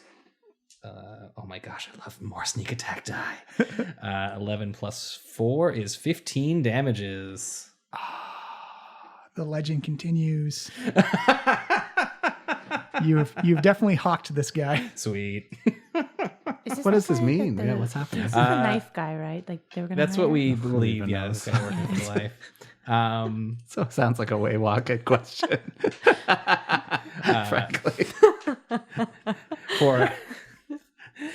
For story purposes, whatever. But for hawking something on this podcast is when you hit something and it has 1 hit point left and you don't quite kill it. Yeah. It's named after a barbarian who was very good at not quite killing things. Do a ton of damage and then bring it down to like 1 or 2 hit points. Is this the knife guy? We think that this guy is being recruited by the knife. Okay, yeah. But he's also There's surrounded. just been so many tasks today. It's also fair, and also, but like he was surrounded by the Kenku, who we thought maybe worked for the Xanathar's guild. So maybe the Lord Alliance's data was wrong, or maybe he's already been working for the.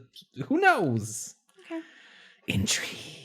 It's all, there's a reason for everything that's happening. But he takes one right to the gut and just kind of like coughs up some blood, like and like kind of curses and mutters under his breath. After Waywalk it's his turn. He is going to look up. What does he want to do? Call for his velociraptor. Where are my velociraptor friends gone? Velociraptor ditch. Then. Yeah, because he's not doing well. Let me do a wisdom save. You could surrender if you like. That natural 1 on his wisdom save, you actually see him, he drops his knife and he drops his bag of coin. And he says, like, and just not in good shape at all. The ice is now melting on it. He's got many puncture wounds on his torso, his face, and his arms. As just this one alpha strike, just like blap, blap, blap, blap, blap. He just holds up his hands like, I surrender. And he drops the knife, drops the coin purse, and just kind of slumps against the alley wall. As I'll say, effectively, the Kenku heard that, and they're going to tag off and take off down the rest of the alleyway. Yeah. That was easy. Yeah, this doesn't happen a lot. Amalika peeks her head out and is just like, this was really for the best. That was Surrender fast. is That like was our fastest fight. Yeah, and we didn't like require a very drunk, borderline like alcohol poisoned man to save us. Frankly, also, is he living with us now? What's the deal with that? Anyway, sorry. This is a problem. That's a problem List for of maybe priorities. community List of night or priorities. tomorrow. That's a Hadar tomorrow problem. All right, Daxel. What's your business here in Waterdeep? I heard there was a gang war happening, and the knife made me an offer, and I thought I'd come in and make some gold. But if this is what happens to gang members, and It is what happens to gang members. Especially if they fuck with the Trollskull Trio, which is us, but maybe we're a quartet now. you see confusion and a little bit of fear. We're like trio and a half currently. He's like, Did great, Carl. Beautiful soul. I'm more than half. I'm just saying, like, because you're dead, so you're not like really like Hey, don't be life ableist. touche. Carl, we've talked about this. You're dead, you're invisible, and we're going to pretend that I'm doing whatever you're doing, except when it comes to the hooking. Anyway. Okay, boss, you're right. You're right. All right, Daxel. What was the story with those Kenku? Were they your allies from before? What's the deal with those guys? I hired them. Apparently, they used to work for. He's almost dead. He's spilling the beans. He's like holding, like he's severely, almost bleeding out. Finally, someone's spilling the beans around here. He's not actually the bravest of people. But he says apparently they used to work for the Xanathar's guild, and I guess they fucked up or something like that, and they got kicked out or threatened to be murdered. So they flew the coop, as it were, and they were looking for work, and I hired them. First of all, good butt pun. I like that a lot. Second of all, you got any outstanding warrants here in Waterdeep or what? No. I just heard the offer and came in looking for opportunities. Are you guys hiring? You guys are pretty strong. I'll definitely. So what was the offer again? Sorry. Oh, it was just like a couple of dragons to go in and scare rough up some people from the Xanathar's guild and from and from the Zentarim. I mean, target the Xanathars more than anything because that's what the Kenku wanted to do. But yeah, I'm magical muscle, as it were. You guys move fast and you're strong. You see him like trying to like stop the bleeding in his shoulder and his We gut. really are, and we're always like this. Well, if you need any magical muscle, I'll definitely offer my services for you. What's your alignment? Would you say? It's like my alignment. How do you feel about you see an elderly woman crossing the street, a mule and cart are barreling in on her. What do you do? Is she a rich looking woman or a poor looking? Doesn't matter in the story. That's an important question. It is an important. You see him point towards you. It's like this guy gets. That's an important question. Yeah, but he wants the cart to hit her so he can take her money. Remember how useless those old people were earlier? Oh my gosh, I have created a monster. It's like, it depends. I mean, is she worth saving or not? I mean, what's her backstory? What's her financial value? You don't know if she kicks dogs or children or anything like that. Is she rich? Is she wealthy? I think this kind of answers the question. This does answer the question. Thank you very much. All right, you get out of town and you never return. What does it matter if she kicks dogs? All right. Oh boy. Can I hand you my resume?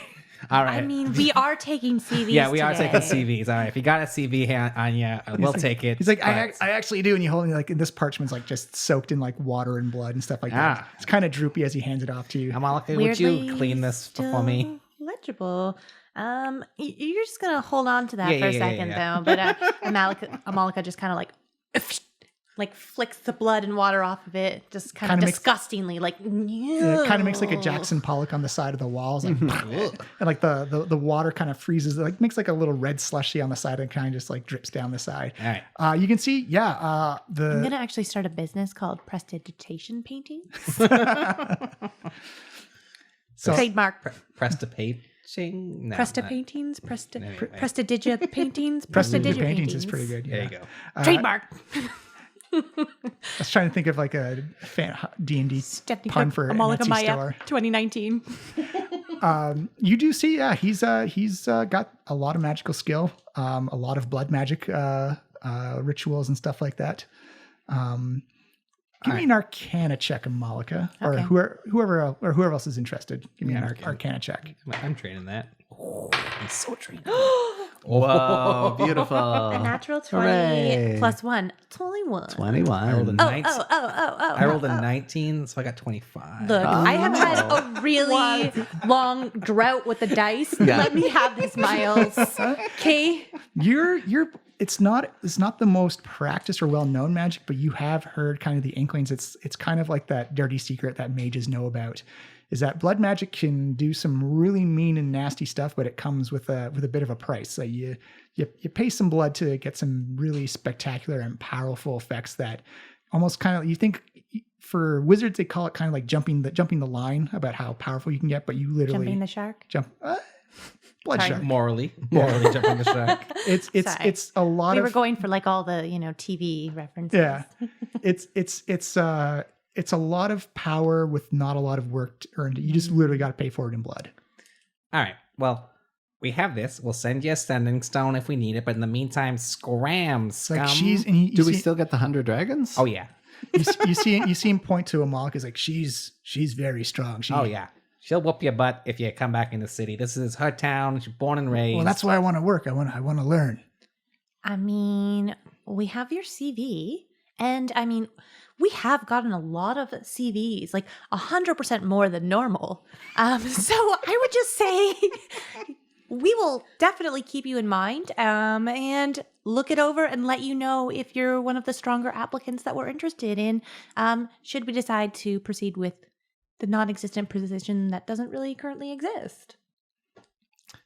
I admire your pluck, my friend. Ghosts do my bidding, and you appear to be bleeding to death in front of us.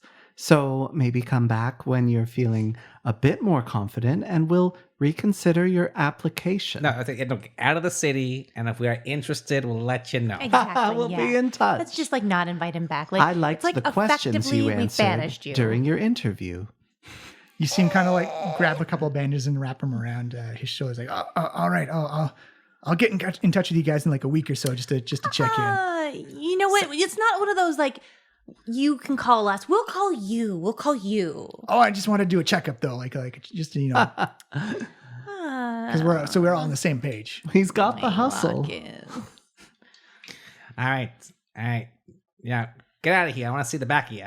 It's like, and he kind of looks around and he's like, I'll just go around. Just Main Street. Yeah. Oh, okay. Yeah. You see, as he walks up, he definitely gives Amalika some space after being out magicked by. That's right. And when you do the yasa, he kind of flinches a little bit. It's like, and like you see, like one of his little wounds opens up just a little bit. It's like, oh god, oh, and you see him kind of make a beeline for the southern gate of Waterdeep. Yeah, that's what I thought. You know, Amalika, originally I thought you were just a person that other people didn't like, but now I realize you're a person that other people are scared of. Yeah. Yeah. Like, that's okay. You gotta survive somehow, right? 100 dragons are ours, my friends. Yeah, that's good news. That'll really help us stay in the black. All right. So what's next on your list then? What time is it about? Well, we'll say that didn't take very long. We'll say it's maybe about 2:00, 2:30 in the afternoon. Oh my gosh. This has been We are clipping this about. Is like these episodes are just called The Very Long Day. Yeah. The Very Long Day part 1, The Very Long Day part 2. The Very Long To-Do list. Also on the list, sunglasses. I mean, we're not too far. I was thinking that maybe we should report in to our buddies Cromley and Blastwind about our lead on the Mechanical Man. I mean, sure. Also, and while we're doing that, we should definitely keep our umbrella out just in case we catch wind of any motion. And you're in what, the southern dock ward right Yeah, now? we're in the southern. Do you pull it out? And where do we have to go to? So we're in the southern. Do we have an umbrella? Area. So we have for the nimble right. Oh, I forgot. Yeah. It actually looks like that. Yeah, There a it little is. like umbrella guy. Oh, that's the umbrella. Yeah, fuck.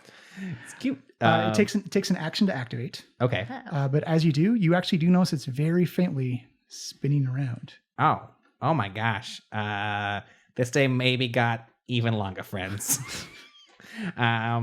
It is very bright out. Well, almost certainly this guy is hiding, considering he created some kind of explosion next to us. We have 100 dragons. We have 257 dragons if we throw in my ghost money. We'll buy you sunglasses, but we got to catch this nimble right. But where are we gonna go? Well, let's try going a little bit. You can do like a circle around to see which direction. It looks like it's kind of. I'll get the map for you. 1 second. So when you do the spin around, it is definitely, it gets the signal, it begins to spin and bob up and down faster as you, not fast, but like it picks up its rate of speed as you point it west. Ah, well, that's... So into the dock ward. Wait. Yeah, we're heading towards the dock ward. Okay, I'm going to have Carl grab it and sort of take it and take off with it. And fly with it? Yeah, easily. So, ideally I want Carl doing sort of circular recons and like going out, finding out where it's strongest, coming back to us. He says, okay, boss. Oh, God, stop doing the Skiz voice. He's like, okay, Yosef. So what's the indication that this thing's really setting off? The more it spins, the more it bobs. More it spins, more it bobs. So you see him, or I guess you don't see him because he's invisible, flies out. And he says, okay, I'm getting a couple spins right now. Oh yeah, they're really going. Follow Carl. All right, let's go. You tell us where he is. Yeah. Well, we can see the thing like flying around in the air. Like, it's like once he grabs it, it turns invisible as well. Oh, interesting. Yeah, and it's only like the size of like a large cigar. But doesn't Carl turn visible when you want him to? Yeah, there's no reason why Carl can't be visible at this point. So you see like this little man in the 3-piece suit just go flying off Johnny Storm style. And you see him begin to do some laps, and you see telepathically in your mind, Yosef. It's like, Yosef, it's these two boats by the dock ward. This thing is flying off, but if I go like a little further into the harbor, it weakens and then strengthens up again. So I think there's another one out in the harbor as well. Oh, so there's two of them. He's like, no, there's 3. Oh, right, math. Oh, what? Well, is it like for a specific thing, or is like a group of things? That's Like, for a creature. Well, actually, maybe I can. Well, if he's back now. yeah. It didn't take very long to. It is. Well, it's for a whole category of being called nimble rights. But the Tower of the Handsy people. Hands Inspired. It is really. The House of Inspired Hands seem to indicate that they try to keep the nimble rights under close quarters, but there can't be that many of them. Let's catch the one that's leaving. Well, there's two boats docked at you got the proper docks, and they're called the Heartbreaker and the Hellraiser, and then the boat that was in the middle of the bay, middle of the harbor, was called the Eye Catcher. Really big boats, really fancy galleons. So, do we think that there are more of the rogue nimble rights? That's what they're called, right? Yeah, that's what they're called. They might be, there might be more multiple rogue nimble rights on the loose. Because, I mean, they could just be chill, neutral dudes, but yeah. then they could also be... additional murderers. Yeah, which, I don't want. No. But, we gotta snoop around a little bit. Try not to get Well, can we up. maybe... We know what where we're looking. Can we maybe turn Carl invisible? We can definitely turn Carl invisible. Carl, turn invisible. I want you to investigate these 3 ships. All right, which one do you want me to do first?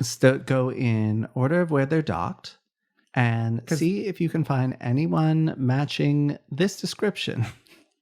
It's like Didn't you have a red cloak, a gold mask, and a hat? And a a big hat with a mustache. feather? Yes. gold face with a mustache. It's a red, bronzy kind of hat. A white feather, possibly red, depending on the errata. Feather in his cap. I'm not sure if the cap is built into his head. It might be.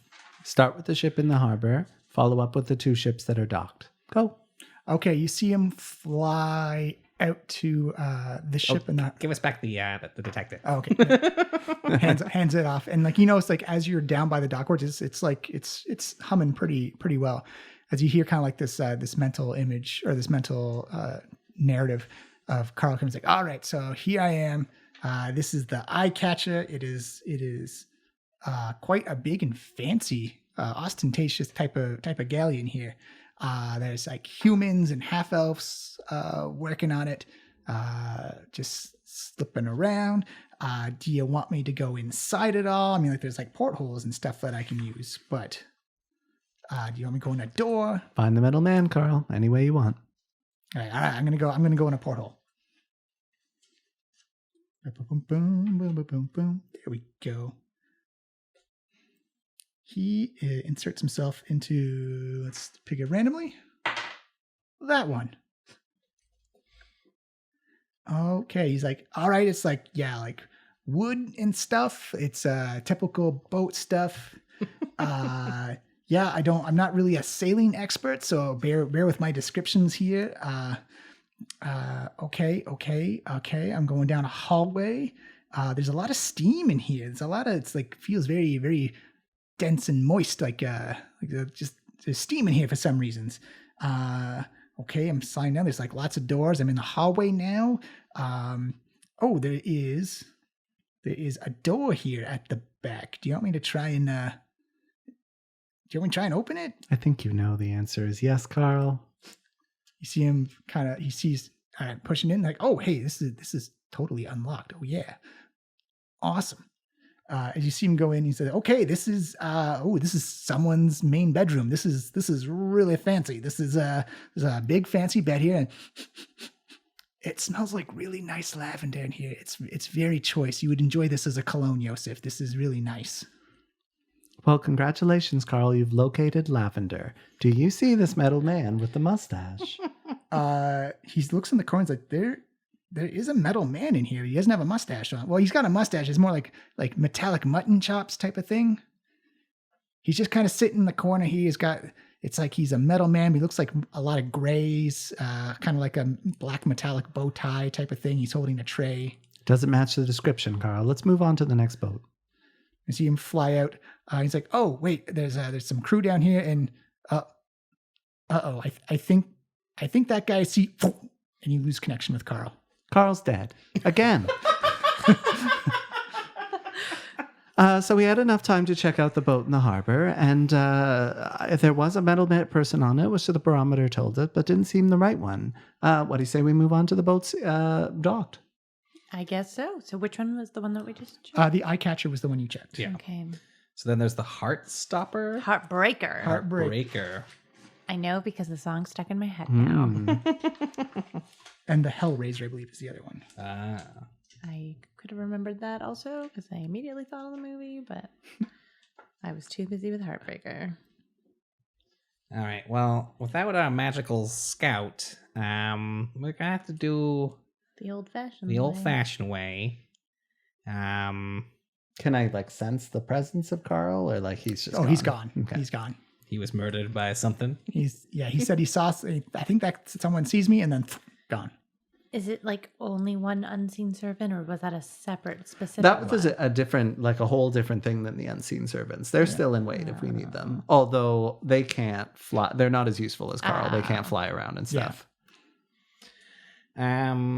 All right. Let's approach the Heartbreaker on the dock. Just get a sense of the ship and what it's doing. All right. You see, this is the mast of the ship kind of arcs into most bows of the ship kind of go perpendicular to the water. This kind of arches and goes straight up into a very showmanship type of bow. You see it's got 3 masts, and this ship is colorful. It's got blues and reds and golds and purples on it. You can actually see humans and half-elves working, manning the crew. And you actually see them, this is, it looks like it's a circus ship, and you can see animals being led on and off the boat. It looks like people there. It's very busy, but it looks like this is, you've heard previously that there is a traveling kind of ocean circus that comes in and sets up a stage and whatnot. It looks like this is one of those boats. And you actually see because it's right adjacent to the other boat that he saw, they look very similar. This one specifically is for working with animals, and the other one, which is maybe 10 feet away or just 10 feet down the next berth, looks like it's again very same kind of showmanship. It's got difference. It's got more yellows and greens and blues on its colors, but the same type of bow that kind of peeps up in the 3 masts. And it looks like it's again humans and half elves, and it looks like they're just crew workers keep maintaining the ship and making sure that supplies are going on and off. It looks very busy for an afternoon. The second one, that was the Hellblazer? Yes. Okay. Is that also a circus ship? It looks like they're connected to each other. Oh. You don't have illusion that you can cast or change yourself into somebody who would fit in with them. Yeah, I can make myself look like somebody else. I'm not sure who I'd make myself look like in this case. You notice that a lot of the workers look almost identical to each other. They seem to be wearing these beige linens and just hats and scarves that just enough to keep themselves warm during the winter time.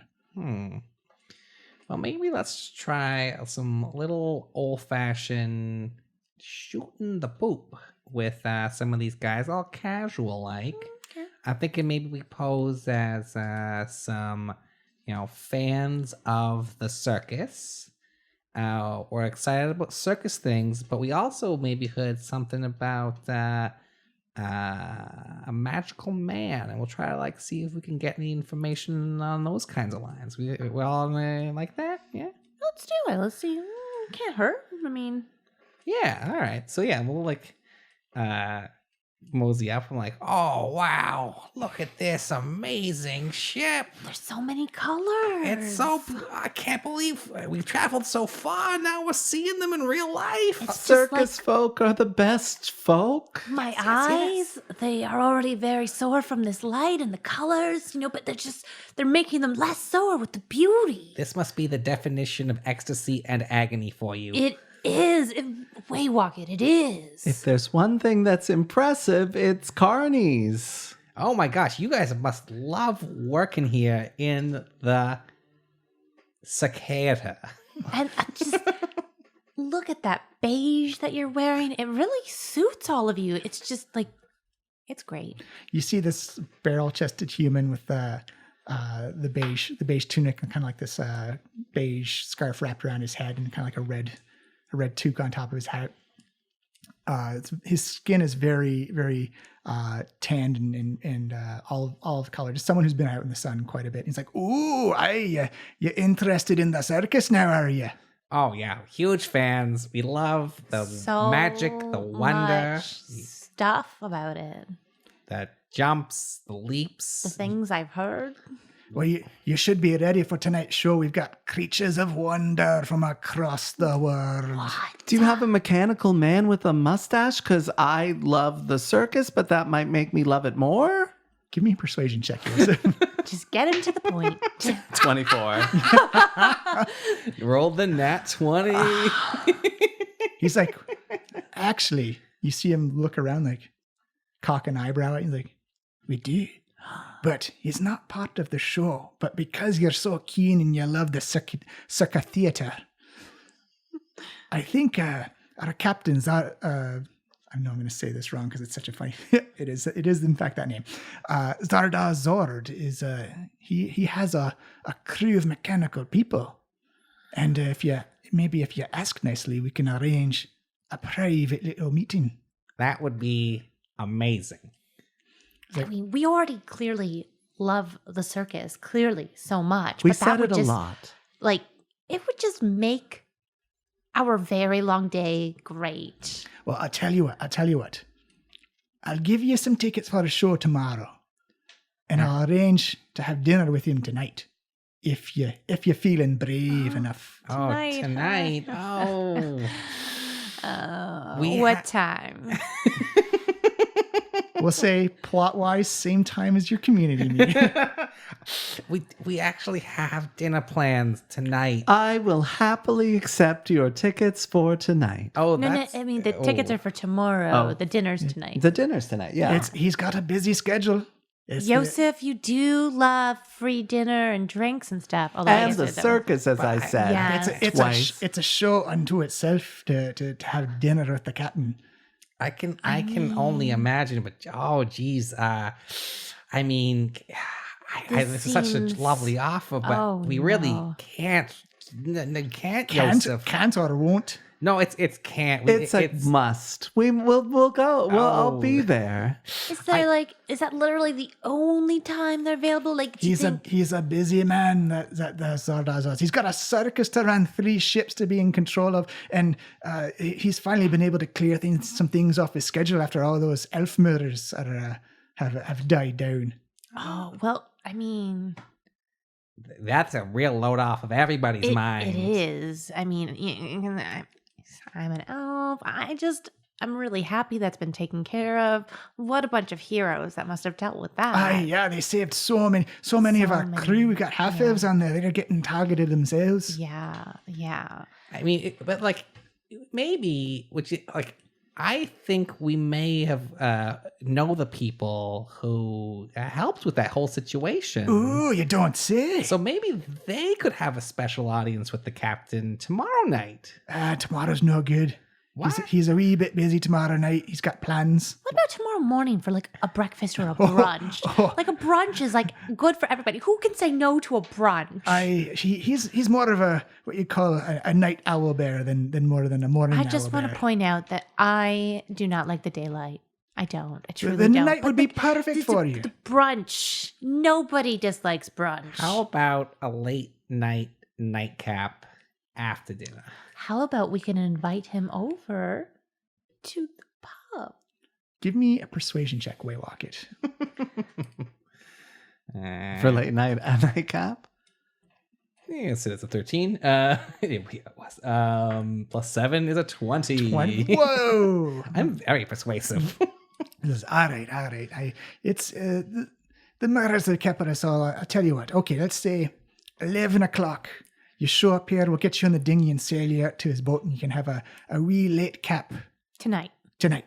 Oh, he's not on this ship, eh? He's like in the harbor. Oh, he's way out in the harbor doing his business. Cool. All right, yeah. Well, we will Have a very short community meeting. Yeah. We're gonna. We have a very important plan.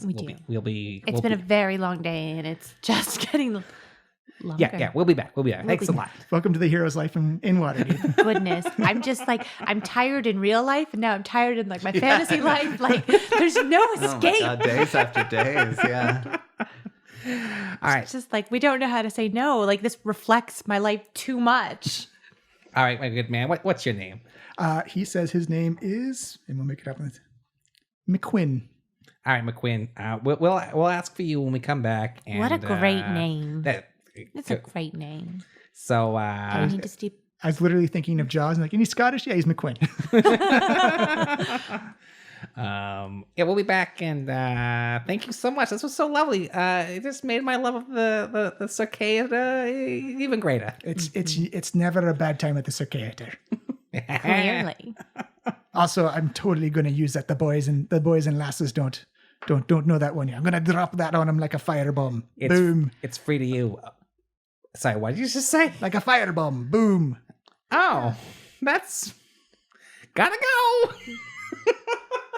You can give me an insight check off of that. Yeah, I sure do. 13. 13? It's enough, you're not sure if you've seen firebolt or fireball. It seemed like he didn't know what he's talking about when he said that. It's like he knows of fiery magic and kind of mixed up his terms of magic. It doesn't get the sinister. He's trying to use a word he didn't understand a whole lot. Okay, well, this has been good. Thanks, McQuinn. It's like, no problem. I'll see you tonight. I'll be waiting right here for you to put you on the wee dinghy. I love this day. All right. Do you have... What's next on your list? I guess. I genuinely don't know. All right, so let's. Should we go back for the meeting? Yes. Seems like we must be nearing meeting time. Yeah, so I'm gonna say we should do this in this order. Let's go back and meet. Buy me sunglasses. Let's go meet Cromley and Blastwind. And then head back to Trollskull Manor. I am going to flip this table. Well, we're going to pass by the market. You can do some investigation checks for sunglasses. I don't need one. I know where to go. Yeah. Well, I know of the shop to go to. Spriggs Tinctorium. It's in the trade ward. It's like the one thing I've written so down. The city it's on watch, the way. The city watch will be in the castle ward for sure. The HQ for the city ward for the city watch. It's in the castle. I think it's here. Yeah. Okay. Okay. That's Someone's what I'll be. right on the way. Yeah. So we're just like loping back home. Yeah. This is All good. right. All right. Yeah, you can stop your way at Spriggs Tinkertorium. Perfect. It looks like you see a whole bunch of mechanical gadgets and doodads, just kind of like almost like a little spring and a whistle goes off every now and like what you as it's more like an attention garnering thing. Very simple wooden entrance with like kind of like a smudged over windows, and it looks like as you get up closer to the windows, you notice that the smudge is like kind of like a dusty, greasy type of combination.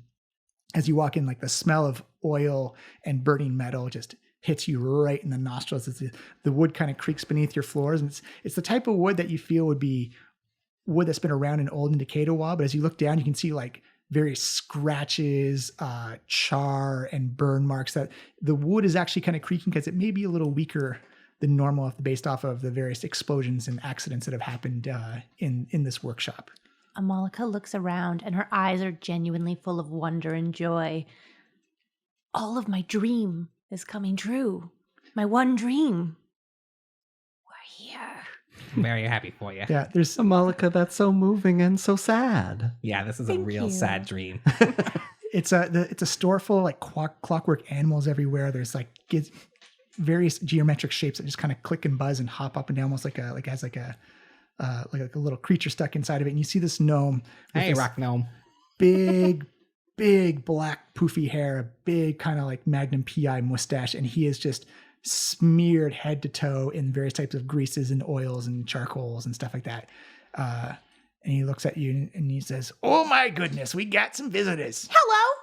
What can I do you for? I'm Sprig. This is Sprig's Tinkertorium. I tinker. It's my emporium of tinkering. I call it Tinkertorium because it rolls off the tongue. It's better marketing. So what you want? You need a mechanical frog, mechanical bird, mechanical box, mechanical tree, mechanical chair, mechanical pen, mechanical paper. I heard on the street from a friend of a friend of a friend that you may be the person who can help these eyeballs. Oh, you need mechanical eyes. Oh, sure. Oh, I'll get the bandages. like you sit on the table. sunglasses. You see him pull out this gigantic saw. No. Okay. So, like, let's just simplify things. Like, I don't need anything to be mechanical. I just need, like, some real basic That's what we do here. sunglasses. Amalika, if your eyes were mechanical, you wouldn't need glasses. That's what I'm saying. Mechanical eyes can do a lot. I want to reward you for your not all that inappropriate behavior. So that is a very good thought, but I don't feel like I want to replace my eyes. I kind of feel like I just like to keep the ones I have, but like be able to use them in the daytime. Let me just sell you on the mechanical eye for a second. Allow my sales pitch. You see him pull out like this little brass globe. It's got like little tiny gears and clockworks, and the kind of like little pieces just kind of move and shift. And it's got kind of like that bronzy coppery iris and like kind of like this black hole where where like the light would come in. So you see him put it down on the table. It's like, this is your mechanical eye. You see him reach under, you hear like kind of like this click of a metallic box. He pulls out a grape and puts it next to the eyeball. This is your regular eyeball. You see him pull out this giant wooden mallet and smashes the grape. Oh. It's like, that's your regular eyeball. And he smashes it down on the mechanical eye, and he just kind of crimps the metal a little bit. Like, okay, well, fair enough. It was a heavy blow, but that's the mechanical eye. It survives mostly. Okay, well, I do appreciate this, but like hypothetically, if I wasn't somebody who like takes my eyeballs out and smashes them with mallets, where would I possibly acquire, some sunglasses to help protect my eyes? Shade visions. Shade visions. Okay. Yeah. Gotcha. Because you see, me and the sun aren't friends, but my friends here. Are your friends? They are. I'm also a marketing specialist. He is. But what did you do to make the sun so angry at you if you're not friends with the sun? I was just born this way. So it's a curse. And a blessing. Yeah, okay. Mostly a curse, It's mostly a curse, especially when we have to fight things. Well, logic would dictate you just don't fight during the daytime. Logic would dictate that, and that would be great if that was an option. But I don't know if you've heard on the street, but we've had a very long day. And I've been in the sun. I have no idea who you people are. Good. Let us introduce ourselves. This is Waywalked. Hello. And he says, hello. And then in Gnomish, like, and how do you do? Oh, very well. Yourself? Back in Gnomish. Yeah. It's like, I'm doing well. Your friends are very curious. Yeah, well, as you may have seen, she is of the Dark Elf variety and just is looking for something to take the bite out of the day. Yeah, you see him kind of, and between Waywalked and Sprig, you hear kind of, and he responds like, well, if you could help me sell on these mechanical eyes, trust me, they are well worth it. I'm thinking she is a pretty young lady who likes her beautiful eyes and isn't looking to do a permanent replacement at this time. Oh, they're not permanent. You can switch them out, upgrade them, everything like that. I mean, more like that the eye would be permanently gone from her regular sockets. Do you not know what the regeneration spell does? I mean, we are very far away from there. Just a couple of dragons. Also, the knives can literally shoot daggers out. My friend, as a marketing specialist, I must say you're overselling this. We need glasses, not eyes. And we are also, by the way, the Trollskull Trio. That's how you do it. You sort of state it simply, don't oversell it, tell people what we want. We want sunglasses for this fine lady. Okay. Yeah. We can do that. You see him reach over, he pulls out a drawer, and it's like almost an explosion of springs and cogs comes up and kind of hits him in the face a couple of times. Okay. See him pulls out like glasses, like little like hypno spirals on them, throws them to the side, pulls out glasses. You see them kind of light up, and these little red beams kind of burn a hole in the side of the wall. He throws those aside, and you see him pull out these like, they look like reading glasses, like almost like Benjamin Franklin bifocals. As you see him hold them up, and he puts them on his face, he kind of like looks at Amalika, hits a little button on the side, kind of like pulls them and stretches them, makes them bigger to like, looks like the size of her face. And then he hits a small little button where the brackets go over the ears. And you see these two little umbrellas just like pop, and just kind of create shade over her eyebrows, or over his eyebrows. And you notice that almost like two perfect circles of shadow are now over his eyes. It's not your conventional sunglasses. Essentially, it's just reading glasses with like little umbrellas over the top of it. Amalika, these glasses are just stupid enough that the people who regard you as scary might regard you as quirky.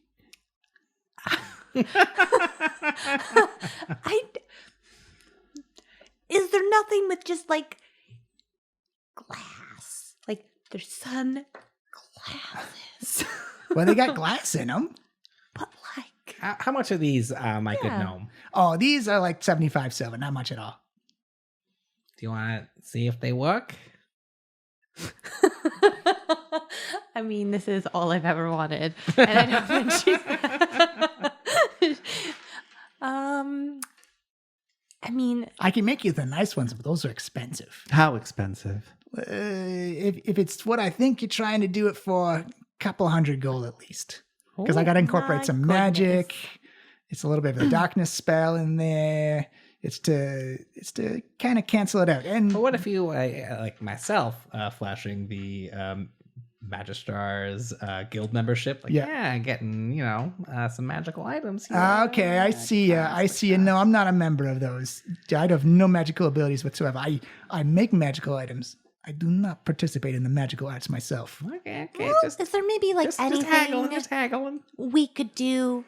Not today, but like for you in the future. It's like, yeah, actually, you know what? If you guys are who you say you are, I got this guy. He's a thorn in my side. What's his name? It's a Schemo Weird Bottle. Uh-oh. Oh, yeah. We've heard of Schemo. Yeah, that guy's a real nuisance, thinking his magic's all superior and all that junk, makes fun of my inventions. Oh, no. Yeah, that's a mean Schemo. So mean. Tell you what, if you go and you find a way to humiliate Schemo publicly, like give him, really stick it to him, I'll make you these glasses. For free, just to be clear. Oh, yeah. You, if I can hear from down in this shop that Schemo is not a cool and with it gnome and that his magic sucks.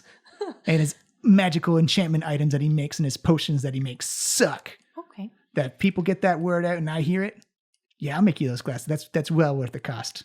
All right. In the meantime, we will take these weird umbrella Let's glasses. take the weird ones just for now, just in case. But, I mean, that's a thing that we could do, in theory.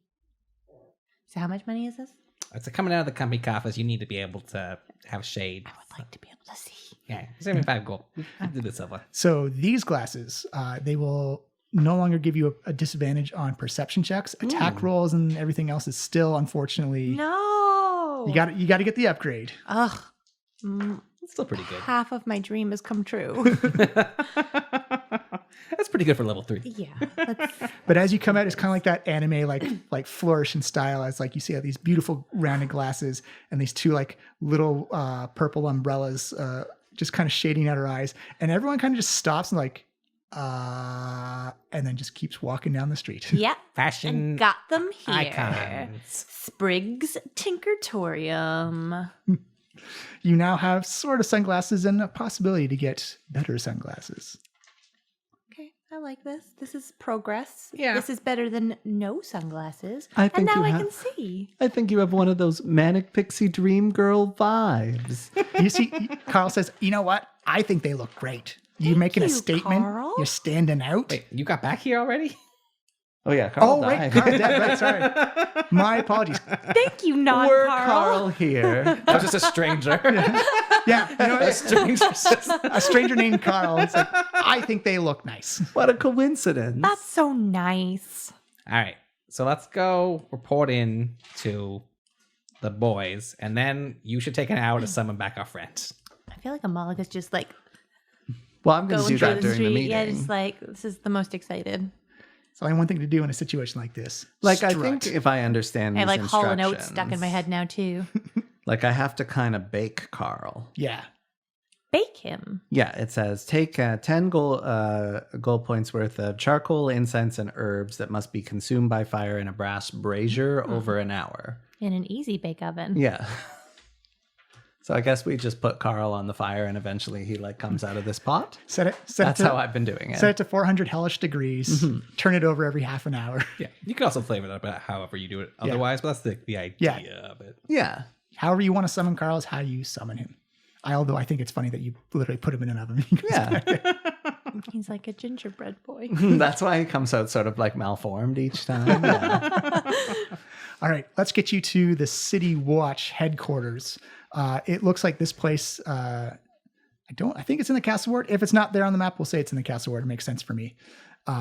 As you show up, it looks like a standard about 4 or 5 story brick building, and there are City Watch people going in and out. Some people in manacles and chains. Some City Watch guards just coming off a watch. It looks like this place is buzzing with activity.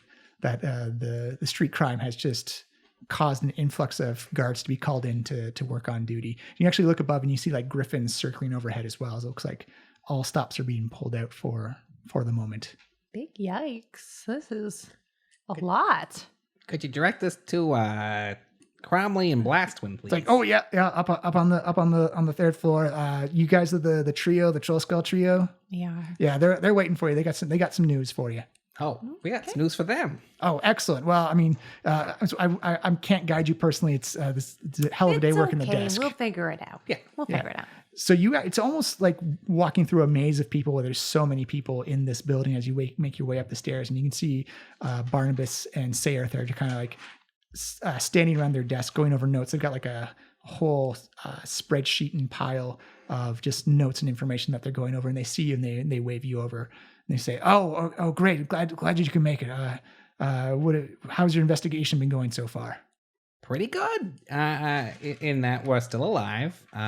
We did make a visit to the House of the Wondrous Hands, or whatever it was called. Handsy Hands? The House of the Wandering Hands. Inspired Hands. Nope, that's not right. The Wandering Hands. That's a different house. That's part of the Boudoirs Guild. I was just going to say. Oh, shoot. We gotta meet those frickin' boudoirs. Oh, my God. Just this day. Lower. Let him sit on it. Where's the Boudoir Guild? Boudoirs is in the trade ward. God damn it. We just went by them. Oh, my God. They're going to be so mad at us. Who cares? They saw us walking by, and like Amalek is like strutting away. There you go. They're finally going to come to talk. Nope. They She's just like came. put on sunglasses. She's like, fuck everyone.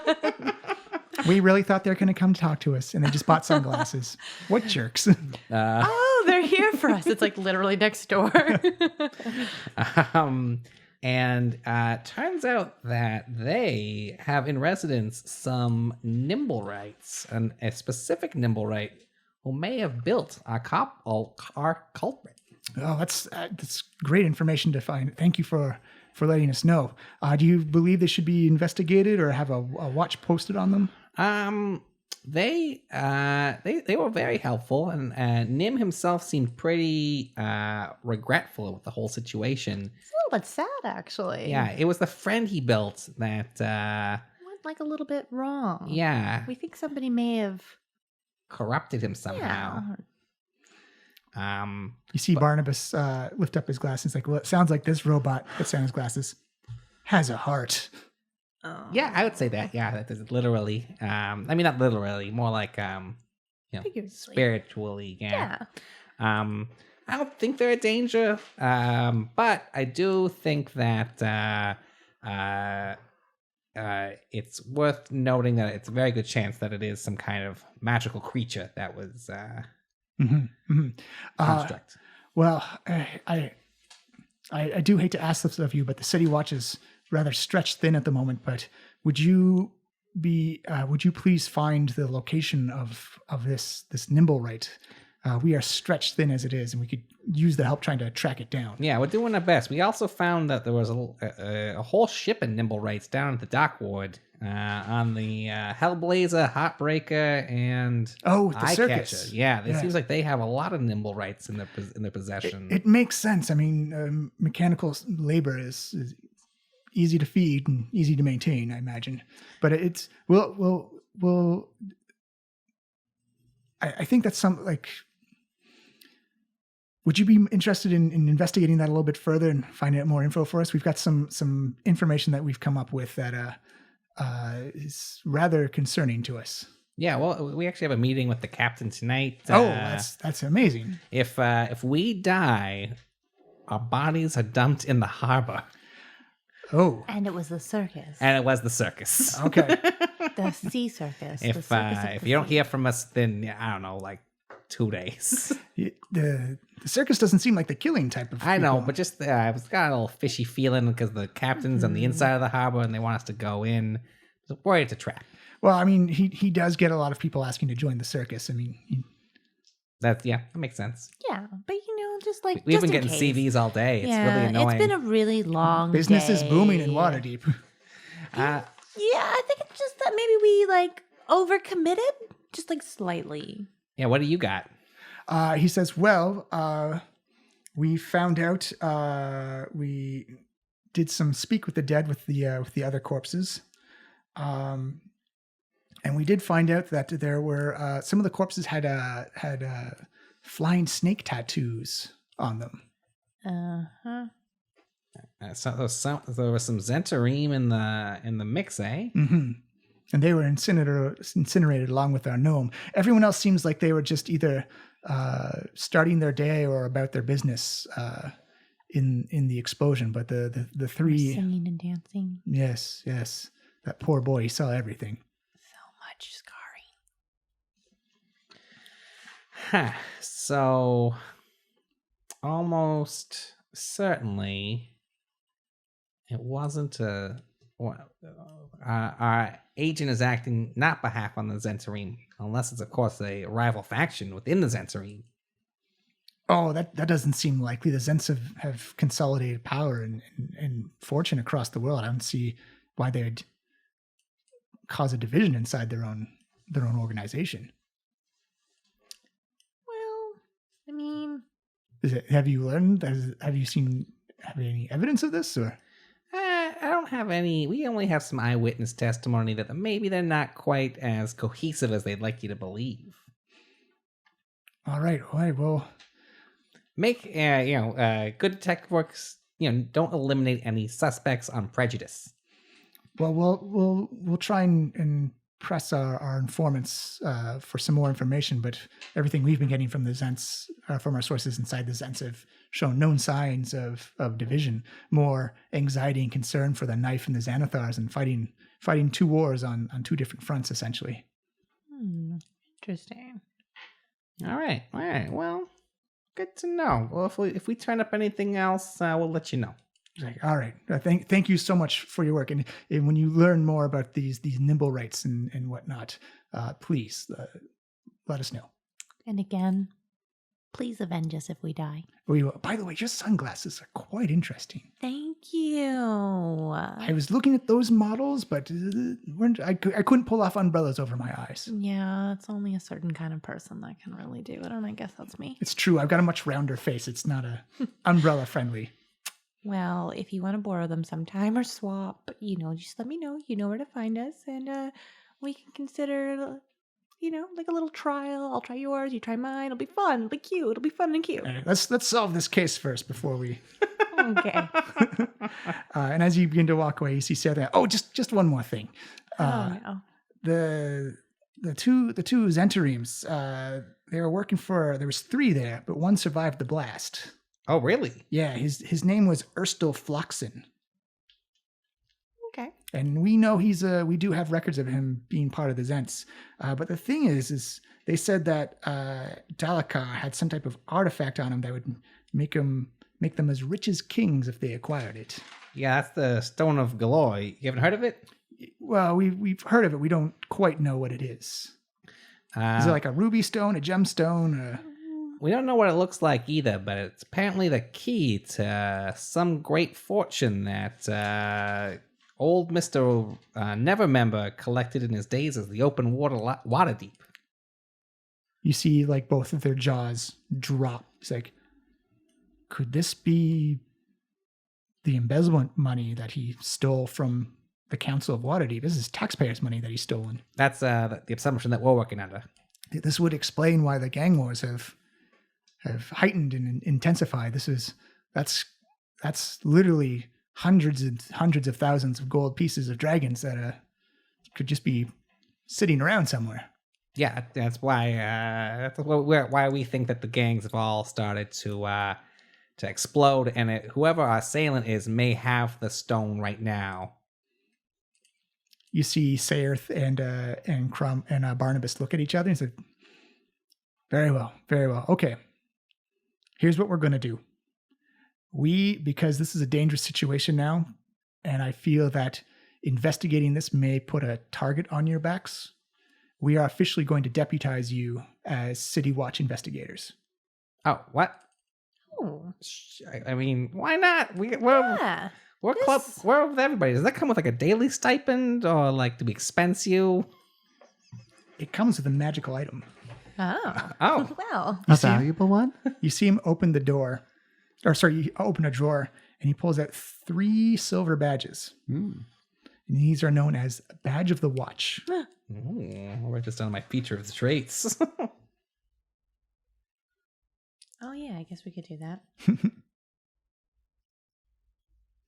A Badge of the Watch is given only to those who have earned the trust of the Lords of Waterdeep. The badge signifies the rank in Waterdeep City Watch, bears the emblem of Waterdeep, and is meant to be worn or carried. While wearing the badge, you gain a +2 bonus to AC if you aren't using a shield. Oh, wow. I wrote Badge of the Water. If the badge is more than 5 feet away from you for more than 1 minute, it vanishes and harmlessly reappears on a surface within 5 feet of an open lord. While holding the badge, the open lord knows your exact location, provided the two of you are on the same plane of existence, and your attunement to the badge hasn't ended. As an action, the open lord can touch the badge and end your attunement to it. I'm just going to go on the assumption that I can reference that if needed. Yeah, I'll send you a little tag. Essentially, it's like a gold cop badge, and it's got a blue sky with a moon, with a sun, and below it has a purple metallic moon and the reflection with stars around it. I'll send you the picture of it. Cool. But you can now flash this around as you are official members of this City Watch. Wow, that's quite the honor, Blastwind. This is only deputization. When we finish the investigation, you can choose to remain full-time members of the Watch if you wish. If not, you'll have to return it at the end of your time, at the end of your duty. Okay, well, that's good to know. And Malk just pulls out the badge. I like this. This is good. This is a good. That's how you do it, ma'am. That's how you do it. Yeah, I can get used to this. Well, we Really can keep it like picking a up little those concealed. accessories. Yeah. Oh yeah, you're really blinged out now. I know. This day has been long but full of greatness. I mean, some greatness. It's been mostly long. But look at the sunglasses and You seem like, yeah, she's getting good at flashing the badge. It will help you get into a lot of spaces and get people to open up to you if they know it's an official investigation. you can help me with some of those like jokes later on because we got my sunglasses and So it's like what, 4:00 now? Yeah, about that. All right, I think now is finally the time. Now that we have a little extra power to meet these boudoirs. Oh, for goodness sakes. and the day is about to get longer for you. All right, let's meet them and get rid of them. All right, so you make your way over out of the City Watch headquarters. Again, it's still awfully busy. Street crime is actually still happening a lot. The snow has let up, but there's still a lot of just kind of like yelling and screaming. Every now and then you hear like a clank of metal and swords and whatnot. And Amalek, using her street urchin background, easily guides you through back alleys where it's just audio sounds for you, as you actually don't get involved with any of the concerns between the three crime syndicates. You do make your way back to the trade ward, and you walk right by Spriggs Tinkertorium, and about 4 or 5 doors down, you see this beautiful brown wood building about 4 or 5 stories tall. And Waywalker, you recognize 2 individuals who have seen you so many times and making notes about you, kind of arms crossed and kind of tut-tutting under their breaths as you walk by. It's been a very big day. And they see Yosef come by and just do you want to summon Carl at all? You've got enough time. You can summon Carl if you want. Like in the interim time, would I be able to like bake him properly? It takes an hour. It's however you want to. I like that. That's your question. Would he be properly baked, or would he be like undercooked and a little doughy? You wouldn't have an oven to properly bake him, but we can save that if you want to get back. If you want to do that when you get back to Trollskull Manor. He's giving you Carl. No, but it's like it's not in the rules. Like it's up to you. It's however you want to summon him. Is however you want to summon him. Well, whatever it is, it takes an hour. Yeah. So yeah, say we stop for an hour and did it in the meantime. Yeah, maybe we like grab Stopped some at a like a late pizzeria? lunch or something. Let's eat spend 75 more silver. We cooked Carl in a pizzeria. So I'm holding Carl. I'm like, Carl, you're right. You seem good, although you turned out a little doughy this time. I'm not gonna lie. Actually, as you you stop off at a pizzeria with like a nice little stone oven, and as they bring it out, Carl just kind of forms out of the cheese and crust and pepperoni of the bread. He's like, I'm here! Wonderful reveal, Carl. I know, pizza is delicious. The circus has rubbed off on you, my friend. Are you all right? It literally did. Oh, yeah, that guy blasted me right through the face. I must say, Carl, when I knew you were dead psychically, I was a little worried I'd never see you again. But can you kill that what's undead? The answer is yes. The answer is, he looks at Amalek and went, the answer is very much yes. Over and over. But would you say, now that you're back alive, and Amalika takes her sunglasses off, that you're feeling gooda? Yeah! I will give you a point of inspiration for that. Yay! Well done. Well, she does jokes now and has glasses. A lot has happened since you died. It's only been 2 hours. I really found my stride. We're also the rolls, the accessories. We're also members of the Watch now. Wow. Did 2 years pass or 2 hours? It feels like I've missed so much. Oh, it's been a whirlwind, Carl. Anyway, let's go deal with these guys. So you make your way in. Is Carl visible, invisible? Carl is currently invisible. Carl is usually invisible unless I like puff him in. Yeah. It seems that everyone here, it smells wonderful in here. It smells like lilacs and sunflowers and baked cookies baking in the oven type of thing. It feels very comforting, very relaxed. And to much of your surprise, you thought this would be kind of like a bordello type of thing, but it's very businesslike. It's very clerical. It's paper pushers and desks and appliances and desks and offices and whatnot. And everyone seems busy away writing, organizing, filing things. And it's really sucking the fun out of this industry. Like everyone is immaculately dressed, however. And as you make your way up a series of winding wooden stairs, and they kind of just creak as you go. You see just this big red oak door with a brass plate on it that says B on it. I guess we'll pound on the door. Yeah. Knock. And you hear on the other side, come in. All right, go in.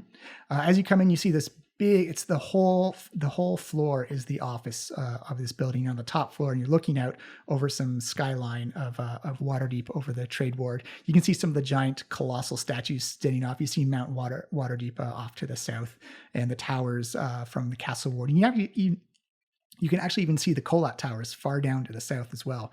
It looks like this view is somehow magically enhanced and magnified. It's got lovely brown carpet on the ground. You can't really hear your footsteps when you come, but you smell like rose water and lavender and honey, and everything feels very warm and comforting. And you see wooden bookshelves everywhere with like big leather bound tomes with dates and times carved in gold or inscripted in gold on their spines.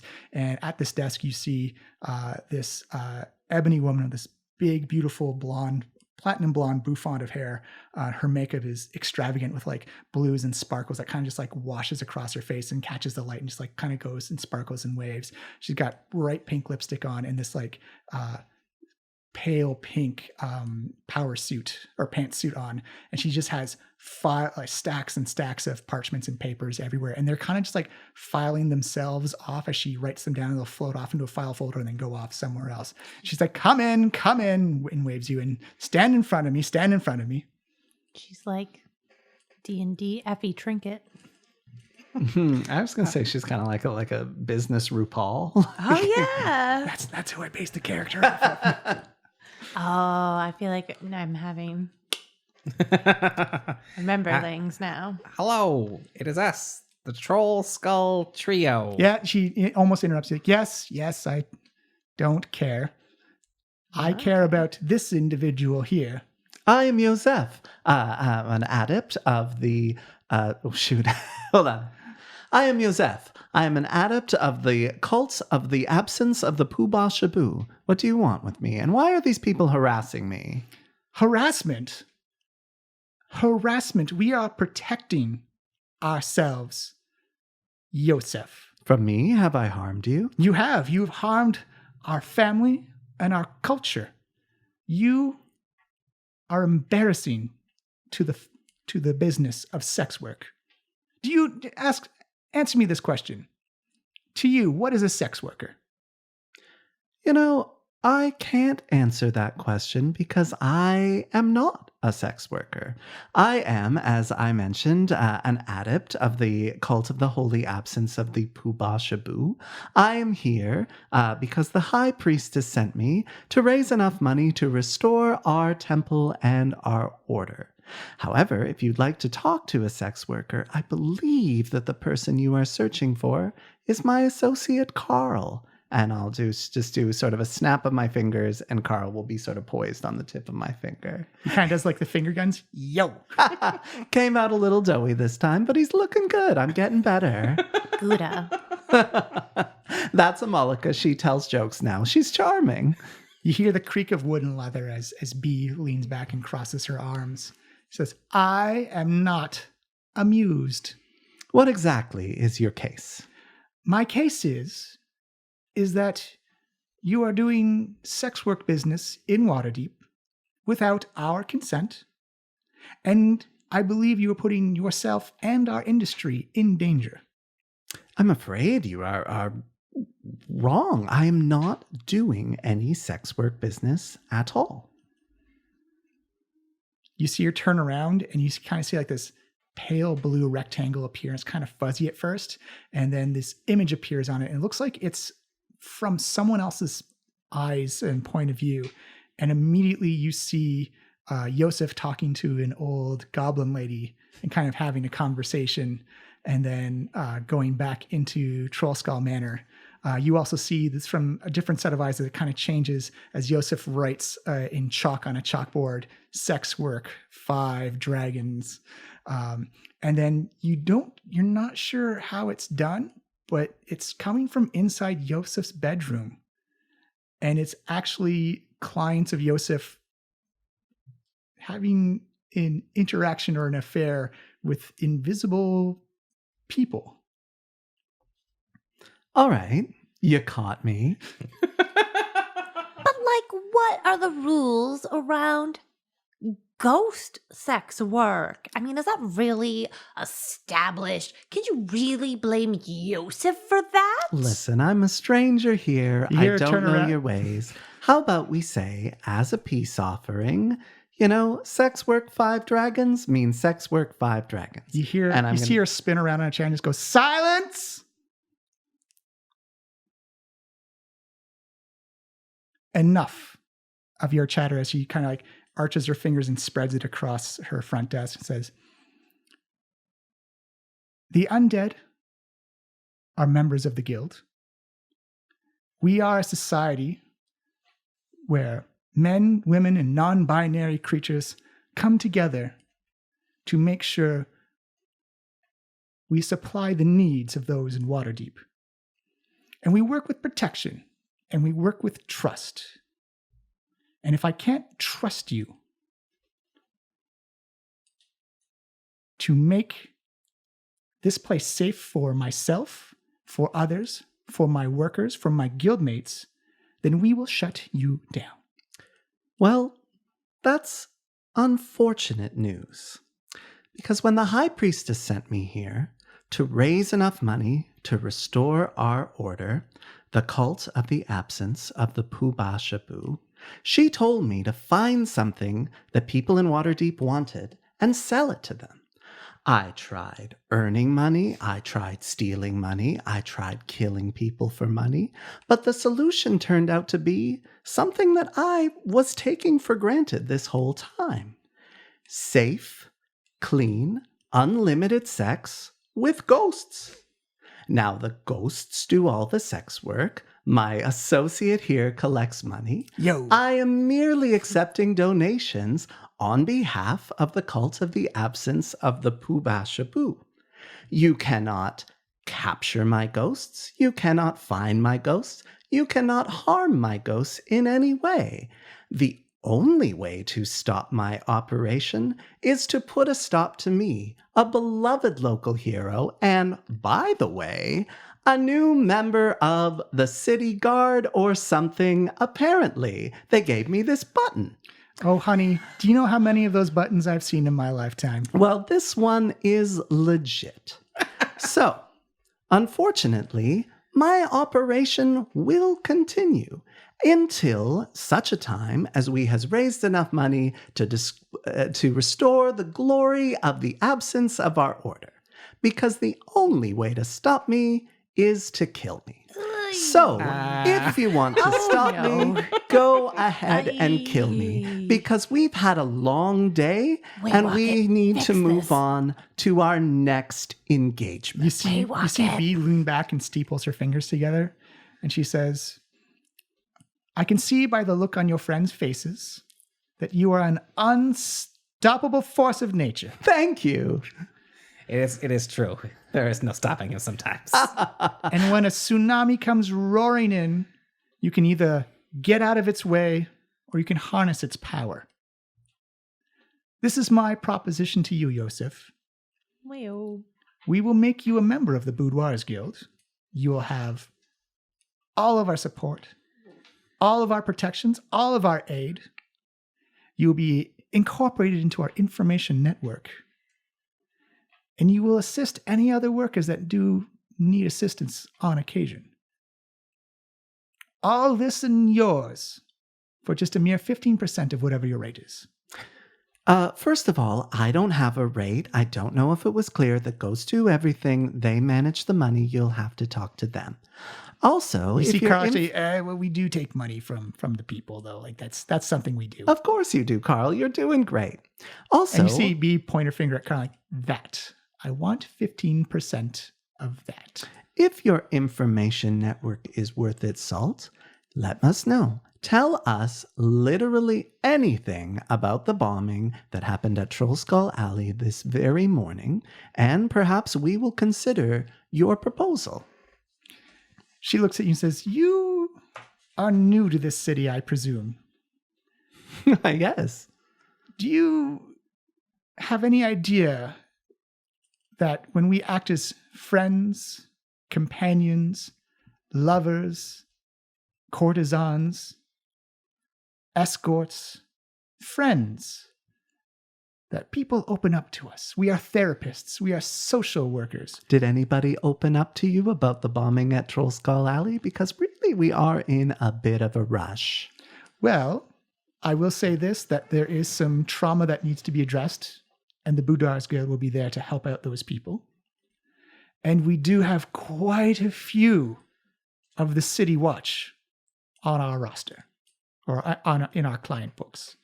So I'd say give it a day, and we have most of the information you require. All right, I'll see you in a day then. Goodbye. No. This is a one-time offer. You can join us and be part of our network, part of our society, and part of making Waterdeep a better place. So, Waywalker, despite my talk of Carl being a business manager, you know he's just a ghost that I made out of a pizza. I'm a pizza ghost. Yeah, I do. Pizza I ghost? was there for that. Excuse me. B. B. could you mind if I have a quick confab in the corner over here in low whispers with my buddy? Can you like just You see her wave her hands like, but of course. And you see this big red satin curtain just kind of come in between you and B. That's amazing. You really need to find out how to get those curtains. Anyway, all right. They're on sale. All right. Quiet. Okay. Carl, get in here. Yeah. Do you guys need some pizza? No, I just nibble on my elbow. I will not ever do that. I didn't know I could eat you. I'm a 10 gold piece pizza, but it's real good. Wonderful, Carl. All right. Here's, I think this is a pretty fair offer. You've been messing around with the guilds. They don't like it when you trample on the territory, and this seems like another avenue to even more information. More allies is more allies. 15% is a little steep. I'm not gonna lie. I was thinking maybe like a 10%, easier to calculate, first of all. Second of all, you're doing most of the work there. Carl, what do you think? As the other business manager here. Well, I think cheese and dough go really well together when you put tomato sauce on it. Yeah. And you put like little slices of meat. I love the little slices of meat. In fact, I feel people would just eat the slices of meat on their own. But if you bake it all together, it's a wonderful disc of flavor. Waywalker, now that we're in whisper range, I've been running the business. What? This is a real double fake.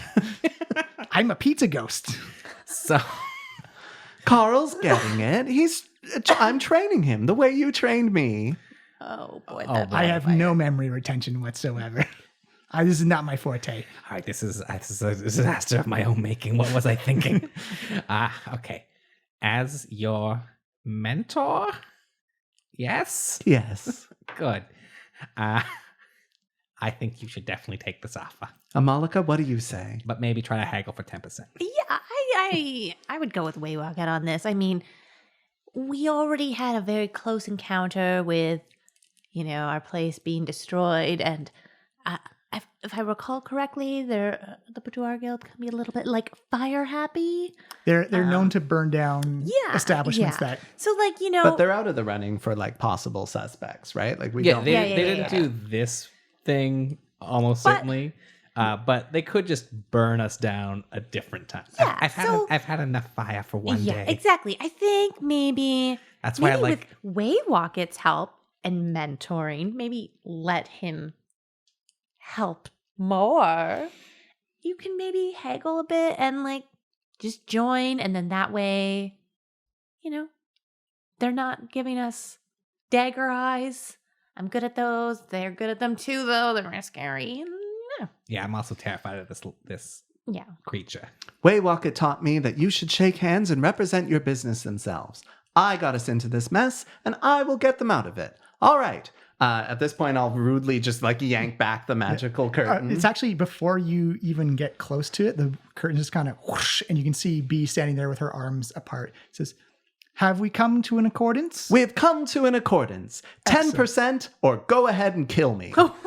Give me a persuasion roll with advantage. It's a 21. Yeah. You see B kind of steeple her fingers. Done. Oh, shit, it's at 5%. Now you tell me. It's very well. Welcome to the Boudoirs Guild, Joseph. We expect your stipends at the end of the month.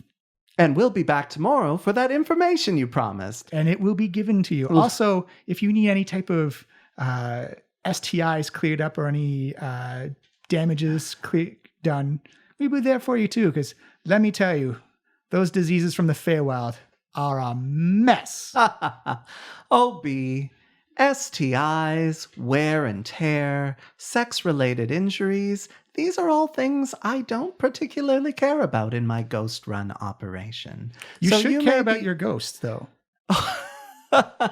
My ghosts and I all care about the same thing, the slow, inevitable destruction of the universe that sends ripples of decay Remember and the talk about the not putrefaction death. throughout all our human bodies, including mine and especially yours. So you may be running this organization today, but you were wise to invest in me, you old crone, because ghosts are the future of sex work. There's just no stopping him sometimes. He's an unstoppable force, and he's met an unmovable object. Pleasure doing business, or as we say in the sex work business, business doing pleasure. Everyone give me an insight roll. Oh, no. I think that's an 11. I don't think I've got any. I have a 7. 12. Oh, it's actually a 13. 13? 12 and 13 are enough. You get, essentially it was 10 or over. You get the sense that B seems kind of impressed by you after that last go. And as he loves a catchphrase. As you turn around to exit the office, she says, Joseph, good luck. And don't fuck it up. And we're going to call it there for the week. Yay! Ooh.